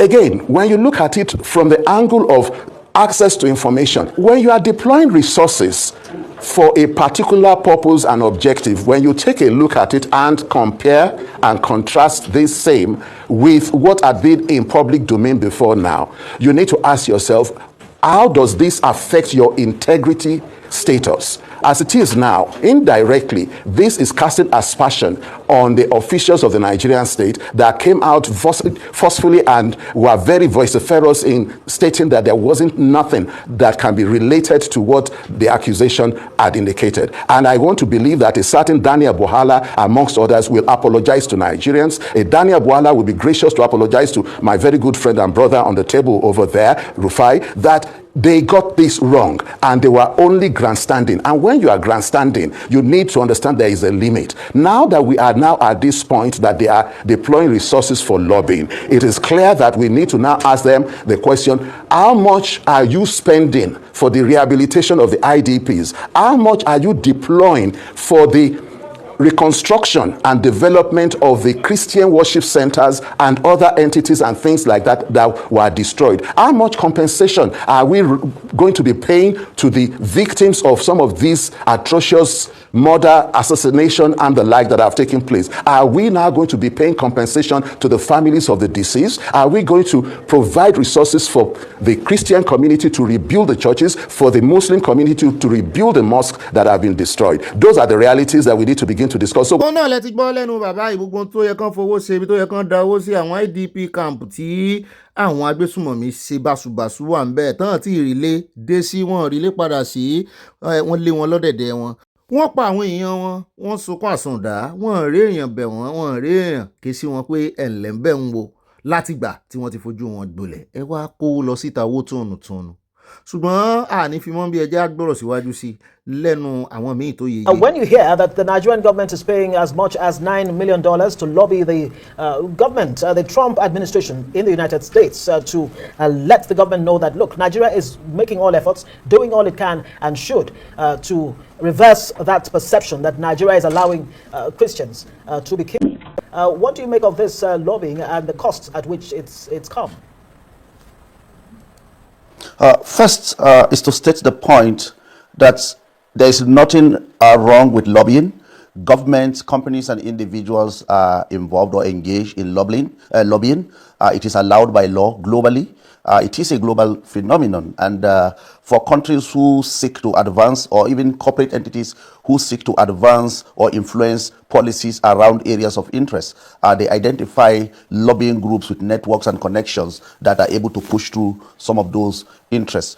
In the context of Nigeria, and looking at the issue we are dealing with, my sense is that going ahead to engage DCI to lobby on behalf of the Nigerian government, in some ways is also a vote of no confidence on the Ministry of Foreign Affairs, because the primary duty of the Ministry of Foreign Affairs through the respective diplomatic missions abroad is to articulate and advance Nigeria's foreign policy priorities. And one of the core priorities of Nigerian foreign policy under the Tinubu administration is the fact that diversity management in the context of the management of Nigeria's diverse relationships is a major governance responsibility. And we can see that the Tinubu administration has been investing heavily in building national cohesion. But the challenge is that not much has been done from the perspective of our foreign policy when it comes to the role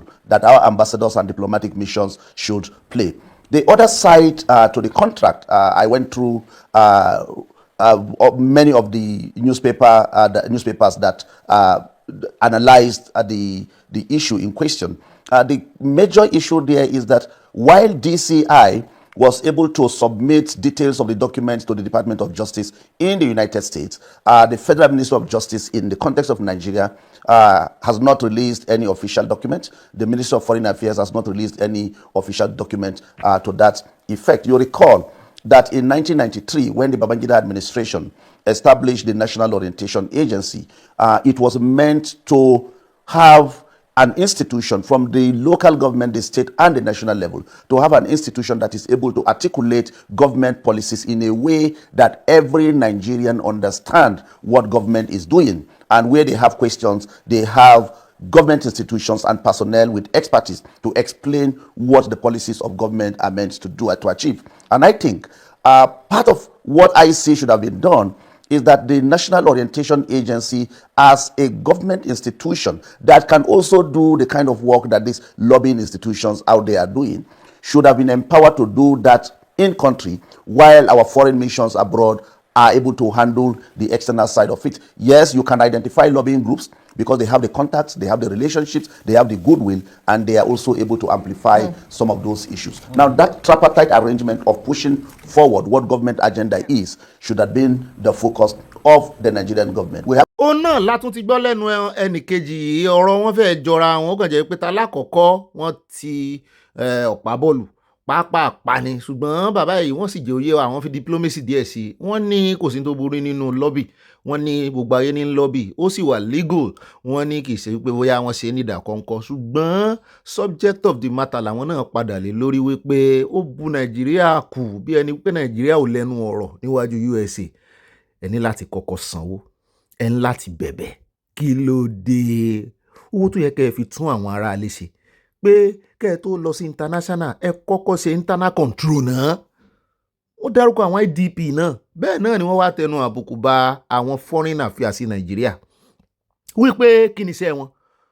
Ẹ wá tún wo ibi tí ọ̀rọ̀ ambassador ti yọ ọ́lẹ̀, àti ìrójútu ẹ̀ lágbàtàn ti mórúkọ, wọ́n ti approve orúkọ, wọ́n ti scrutinize ẹ̀, wọ́n ti dá padà fọ́ sọ́dọ̀ olódóodẹ, àti ìgbọ́n kankan nípa portfolio yẹn. Wọ́n ní ṣé àwọn ará bí gan ni àwọn yẹn ló yẹ kán máa ṣiṣẹ́ yìí, wọ́n sì máa san sálárì fún wọn. Ara tó sì delay tán fi tètè yàn wọ́n síṣẹ́ rí. Ìgbòho ni Reno mọ̀ kí ó bẹ̀rẹ̀ ṣe irú Reno yẹn gan ló yẹ kán sanwó oṣù fún, kán tì sí wọn, ká wá lọ wò bóyá wọ́n gbóòótọ́ ọ̀rọ̀ lẹ́nu rẹ̀. Ṣùgbọ́n wọ́n ní ká mọ̀ fọ́ o, wọ́n ní kò sí bọ́n ṣe lè ṣe tó, kò sí bí wọ́n ṣe lè gbìyànjú tó, bọ́n bá ti róòtọ́ nídìí ọ̀rọ̀ wọn nígbà tí ìṣe èèyàn kan ló wà ní house, àti wípé àwọn Republican tán fẹ́ lọ báyìí gan náà wọ́n ní àwọn yẹn dúró lórí wọ́n ń gbèsè Kristẹni lẹ́yìn káàkiri àgbáyé ni, ìyẹn ara agenda Republican yẹn lẹ́nu ọjọ́ mẹ́ta yìí, pé so wọ́n làágùn kan tó lè rọ̀nà àbáyọ. Bẹ́ẹ̀ náà ni wọ́n tún ń question agbára tí iléeṣẹ́ tí wọ́n gbé iṣẹ́ yẹn fún, agbára wo ló ní, àti pé kí ló mú ẹ̀yin náà àkàndùnmú yín lọ́wọ́ ni tẹ́ ẹ̀ fi lè fọwọ́ ara yín kọ ń tẹ́ ẹ fẹ́ kọ yìí, story tẹ́ ẹ fẹ́ kọ jáde, tẹ́ ẹ fẹ́ kọ́ ọmọ Nàìjíríà believe. Wọ́n ní ẹ̀rí ni bẹ́ẹ̀ bá ti lẹ́rìí tó dájú, kò ní ìdí kẹsẹ̀ rí mọ́ bẹ̀bẹ̀ kẹsẹ̀ rí mọ́ sanwó lọ́bì, owó yẹn pọ̀ o, àwọn èèyàn sì mú gàrí nílé. Ó dáa. Ṣùgbọ́n àyá ni a dúró náà ká wò ó bóyá wọ́n máa ná owó ànádànù ni tàbí ká wo value tó yẹn máa mú wá. Torí à ń tún gbọ́ wọn ní kì í ṣe kán lè lọ parọ́. Níta tún gbọ́ lọ́dọ̀ àwọn míì nìyẹn o, torí afẹ́fẹ́ lójú gan gidi ni. Wọ́n ní torí kán lè mọ rí intelligence gbà kí USA lè tètè mọ dá wọn lóhùn tán bá gbé ọ̀rọ̀ Nàìjíríà dé ilé asòfin wọn. Mo ní Nàìjíríà ò ní ilé asòfin tiẹ̀ mọ́. Ọ̀gá nìyà múdà gbogbo ariwo gumi, gbogbo ariwo àwọn aráabí ẹ̀ rí pé mẹ̀chọ́nù lódòdó rẹ̀ fi wọ́n ṣe, olódò rẹ̀ fẹ́ dì, wọ́n fẹ́ bá Amẹ́ríkà dì papọ̀, wọ́n tún sanwó láti bá Amẹ́ríkà dọ́rẹ̀. Bẹ́ẹ̀ mi ṣe rí inú gbogbo làágùn wọn, kò sí bọ́n ṣe lè change gbogbo narration tó wà nílẹ̀, gbogbo nǹkan lè change, nǹkan kékeré náà lè change nínú gbogbo ọ̀rọ̀ tó wà nílẹ̀ ni wípé Kristẹni nìkan kọ́ náà ń pa. Ṣùgbọ́n ju gbogbo ẹ̀ lọ, nígbà tí gbogbo wọn ti wá fìdí ẹ̀ múlẹ̀ wípé wọ́n ń pa Kristẹni, wọ́n ń pa oníṣẹ̀ṣe, wọ́n ń pa ẹni tí ò Kristẹni, wọ́n ń pa Mùsùlùmí. Ǹjẹ́ Mùsùlùmí gan bẹ́ẹ̀ bá kówó fún ẹ rèé fi tún abẹ́ ẹnujọ́ mẹ́ta ìkọ́ náà ju àdó olóró sí mọ́ṣáláṣí kan tán pa àwọn èèyàn lọ rẹpẹtẹ. Wọ́n pa àwọn èèyàn l'Adamawa náà nínú ọdún yìí ni. Ẹ mọ̀ pé Kristẹni làwa, à ń sọ ti Mùsùlùmí. Kán Mùsùlùmí náà jáde kán gbèjà wa Kristẹni, à ń gbèjà yín nísìn. Kí ìjọba tiẹ̀ wá kó yẹn fún Mùsùlùmí. Ẹni rárá kì í mọ̀ sọ bẹ́ẹ̀. No, ẹja challenge ara wa. Bóyá orí wa ó jọ pé wípé ọ̀tá kan náà lájọ ni, aninilára kan náà ní dá wa láàmú. Oh no, let's buy oh, love me, I love you, oh yeah, na me and you today, oh yeah, àyà love me, I love you, oh. Àjọ ń lọ́bì ara, ó fẹ́ jọ love me, I love you, ẹni tí ò mọ̀ pé love me, I love you, oh. Bí Haúsá, love me, I love you. Àyà fẹ́ lọ́bì Ọ̀gbẹ́ni Bobby fẹ́ lọ́bì àyà ó dáa. Ẹ mọ́ lọ́bì ara yín bẹ̀ wọ́n kó mọ́ dìjà o, torí owó ni lọ́bì bá dé. Wọ́n ti ṣàlàyé ẹ̀ fún alẹ́kùnrẹ́rẹ́. Wọ́n ní diplomatic approach ni wípé wọ́n máa ń lò ó téèyàn bá ní access síbi gíga, ó sanwó fún ilé iṣẹ́ tó lè gbẹ́jọ́ rẹ̀ rò hàn náà lọ bọ́ ọ present kéèsì rẹ̀.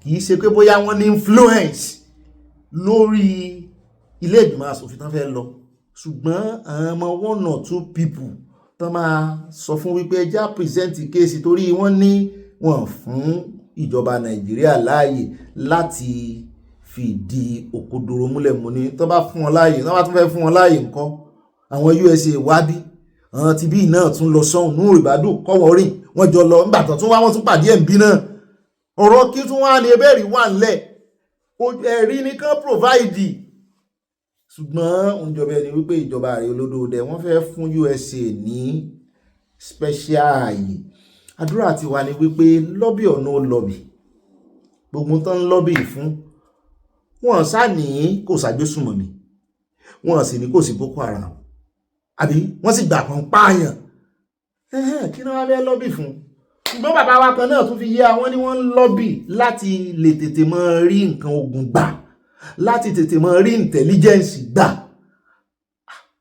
mo ní tó bá jẹ́ pówó bí èèyàn lè pè ní consultative service lobbies lẹ́yìn ń pè lọ́rọ̀ kan wọ́n ní kì í ṣe pé wọ́n fẹ́ yí òótọ́ padà o wọ́n ní kì í ṣe pé bóyá wọ́n ní wọ́n fẹ́ yọ orúkọ wọn kúrò nù CPC ṣùgbọ́n wọ́n ní wọ́n fẹ́ ìrànlọ́wọ́ Amẹ́ríkà kó lè tètè yá so that wọ́n á rí èèyàn tí ó mọ gbẹ́jọ́ wọn rò tí kéèsì tí ọ̀rọ̀ Nàìjíríà bá jẹyọ ní house wọn lọ́hùn wọ́n á lè tètè sọ wípé ó dáa ṣé nǹkan ogun lẹ fẹ́ rà ẹ̀ta nǹkan ogun fún wọn intelligence àbí kan lè bá yín ṣiṣẹ́ pọ̀ ó dáa fẹ́ wá torí lẹ́nu ọjọ́ mẹ́ta làwọn ọmọ iléeṣẹ́ ológun ojú òfurufú wọn náà kó àwọn kan lọ tán lọ sáré ṣe training kan fún wọn wọ́n ní gbogbo yẹn bó ti ẹ̀gbọ́n pọ́n náà tún lọ sí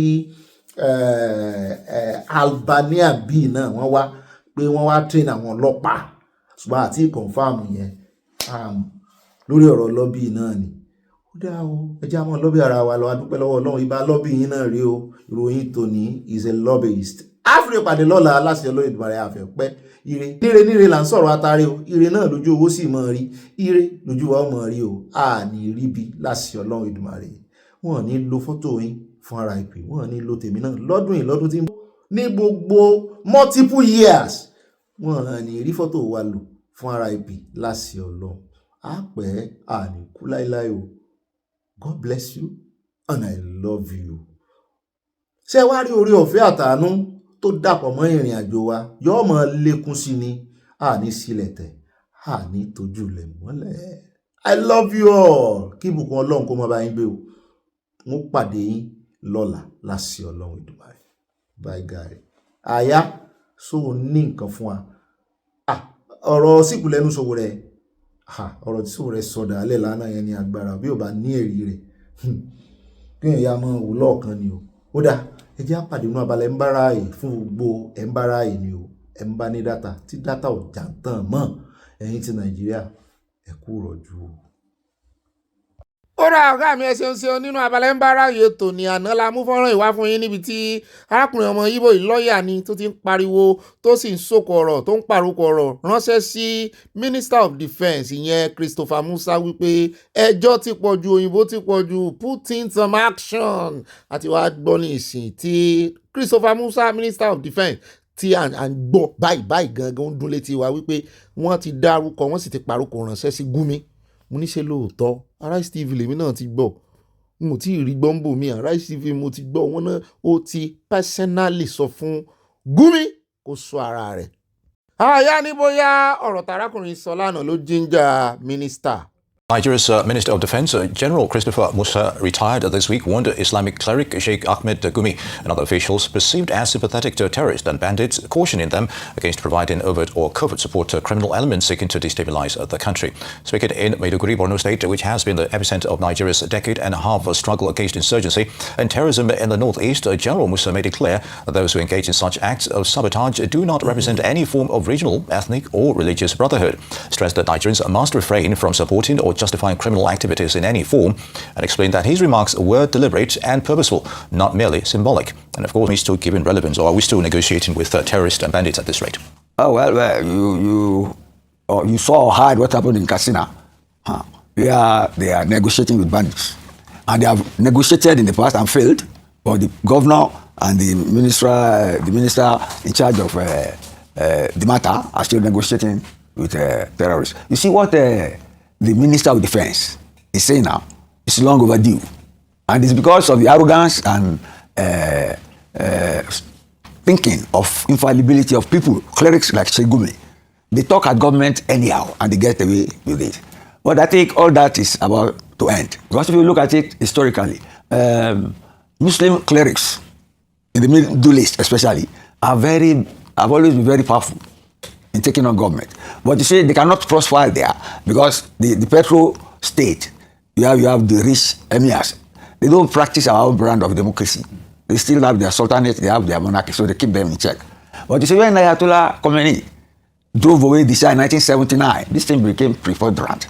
And in Nigeria especially, they think they are the alternatives to government. Look at our politics. Look at the Muslim ticket.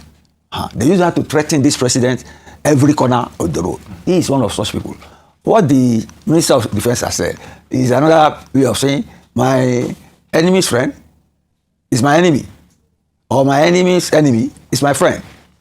But he has said the thief is always the thief. I know Gumi will come out and give a philosophical answer to explain who a thief is and why he should not be taken, and why a friend should not be taken harm. But that is not the issue. He should be taken care of and taken to court. It's not enough for a Minister of Defense who was preaching kinetic and non-kinetic with the apostle here the other time, and they did not achieve much with the non-kinetic. You get me? What we need is force to defeat, if not defeat, to deter these terrorists, these bandits, these kidnappers. That again is the duty of government.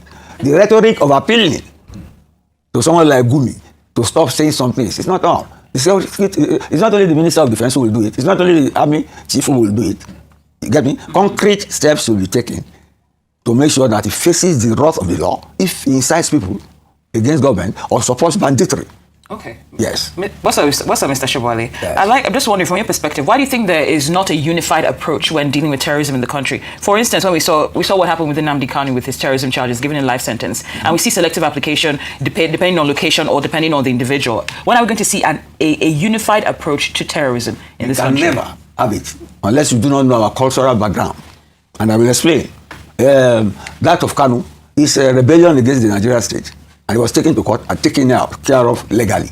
This other one, I've been saying it here before, that we are fighting a war in which our soldiers, or some of them in key positions, don't even have the stomach for it. You see, we have a north-south divide. We have a religious divide. You get me? So you have to live with that. And that is the potpourri of that, the mixture of that, makes up our political landscape. And that is why we have, again, the Muslim ticket. Okay. You get me? Succeeding in spite of the fact that half the nation, if not more, are Christians. But that is the political equation. Well, Mr. Shabwale, based on what you're saying, that Yes. can never happen, and you've painted out all these factors. Yes. Are you now concerned that this administration doesn't also have the stomach to deal with terrorism head on, especially when we consider the lobbying situation that just happened or came out a day or two ago, where the amount of money was paid to a certain firm to basically drive the narrative that something is being done, to communicate that something is being done to address the terrorism charges or terrorism allegations or killings against Christians. So they were seeing a case of being more concerned about optics than actually investing in crushing terrorism. So where do we go from here? We go to a situation whereby we face reality, which we are neglecting. You get me? It's not a one-way fight. It's not a situation where you have a battlefield where you gather and you sort it out. It's multifaceted and it manifests in so many ways. You have banditry. You know where it happens. You have jihadism. And you know they call it harder farmer something. But you see, the Americans got a different information. That is, they are killing Christians. But we know on the ground here that it's not we can't partition it easily like that. Because there are so many aspects and so many areas of confrontation. So many areas of confrontation. You see, Gumi is setting himself up like an alternative government based on religious ground. It should be called rather. We are talking of the East. We know what happened in the East. We know the history of this country. See, you have to look at things with a balanced eye. It's a balanced eye. Let's go on. Yeah. kódà bàbá ti sọ̀rọ̀ tó pọ̀ àwọn akẹgbẹ́ wọn náà sọ jẹ́ kí èmi àyá kémi náà wá sọ tèmi lé àyádọ̀gá rẹ̀ Dáyànà Àbàlá comment section ọ̀pàpà paradà náà ni ṣé rí n tó ṣẹlẹ̀ ní wípé ìkankan ni mo rí inú ọ̀rọ̀ bàbá wípé kì í ṣe ọ̀rọ̀ lásán nìkan fi pé Gumi ṣàkíyèsí kan fà sírìn kan gbé kí ló dé tí wọ́n lè gbé kí ló dé tí wọ́n lè béèrè ọ̀rọ̀ lọ́wọ́ Saudi Arabia ìdí tán fi lé dànù. nígbàtí Minister of Defence yìí tán wà nú aṣọ ológun tán ti di Minister of Defence tán jẹ́ CDS ńgbà náà Chief of Defence Staff kí ló dé tán ṣe gbé Gumi kí ló dé tán tiẹ̀ ṣe sọ̀rọ̀ báyìí ó wá yánsì ìsìn lẹ́sẹ̀ wá ń sọ̀rọ̀ ó tún ti wá late èmi ò tí ẹ̀gbọ́n náà ti mention orúkọ Gumi kan àfi àwọn ará CV ṣe sọ yìí bóyá environment náà sọ bóyá náà kí orúkọ Gumi bọ̀ ṣùgbọ́n gbogbo ayé ló mọ iṣẹ́ Gumi kí ló dé tán lè pè sákìyèsí àfáì náà sọ̀rọ̀ ẹ̀ ń jẹta àwọn èèyàn wọ́n ti ń pariwo lẹ́yìn lórí kí ló dé tí ìjọba Nàìjíríà èmi ò tí ì mọ̀ dí o kan ní wọ́n ń dúró de kankan wọlé ẹlẹ́ẹ̀kejì náà ṣẹ́rù Gumi ni wọ́n ń bá yìí tó yẹn alátìlẹyìn wo ló wà lẹ́yìn tá a lá látìlẹyìn rẹ̀ kí ló le tó yẹn a sì ń béèrè question yẹn àti ìrè èèyàn dá wa lóhùn o torí ó kọjá kankan pè sákìyèsí o kan fọwọ́ agbára mu ni tọ́ bá lè ní oníṣó láwọn location tó ti lọ rí tó mọ àwọn bandits sí kan ní ó síwájú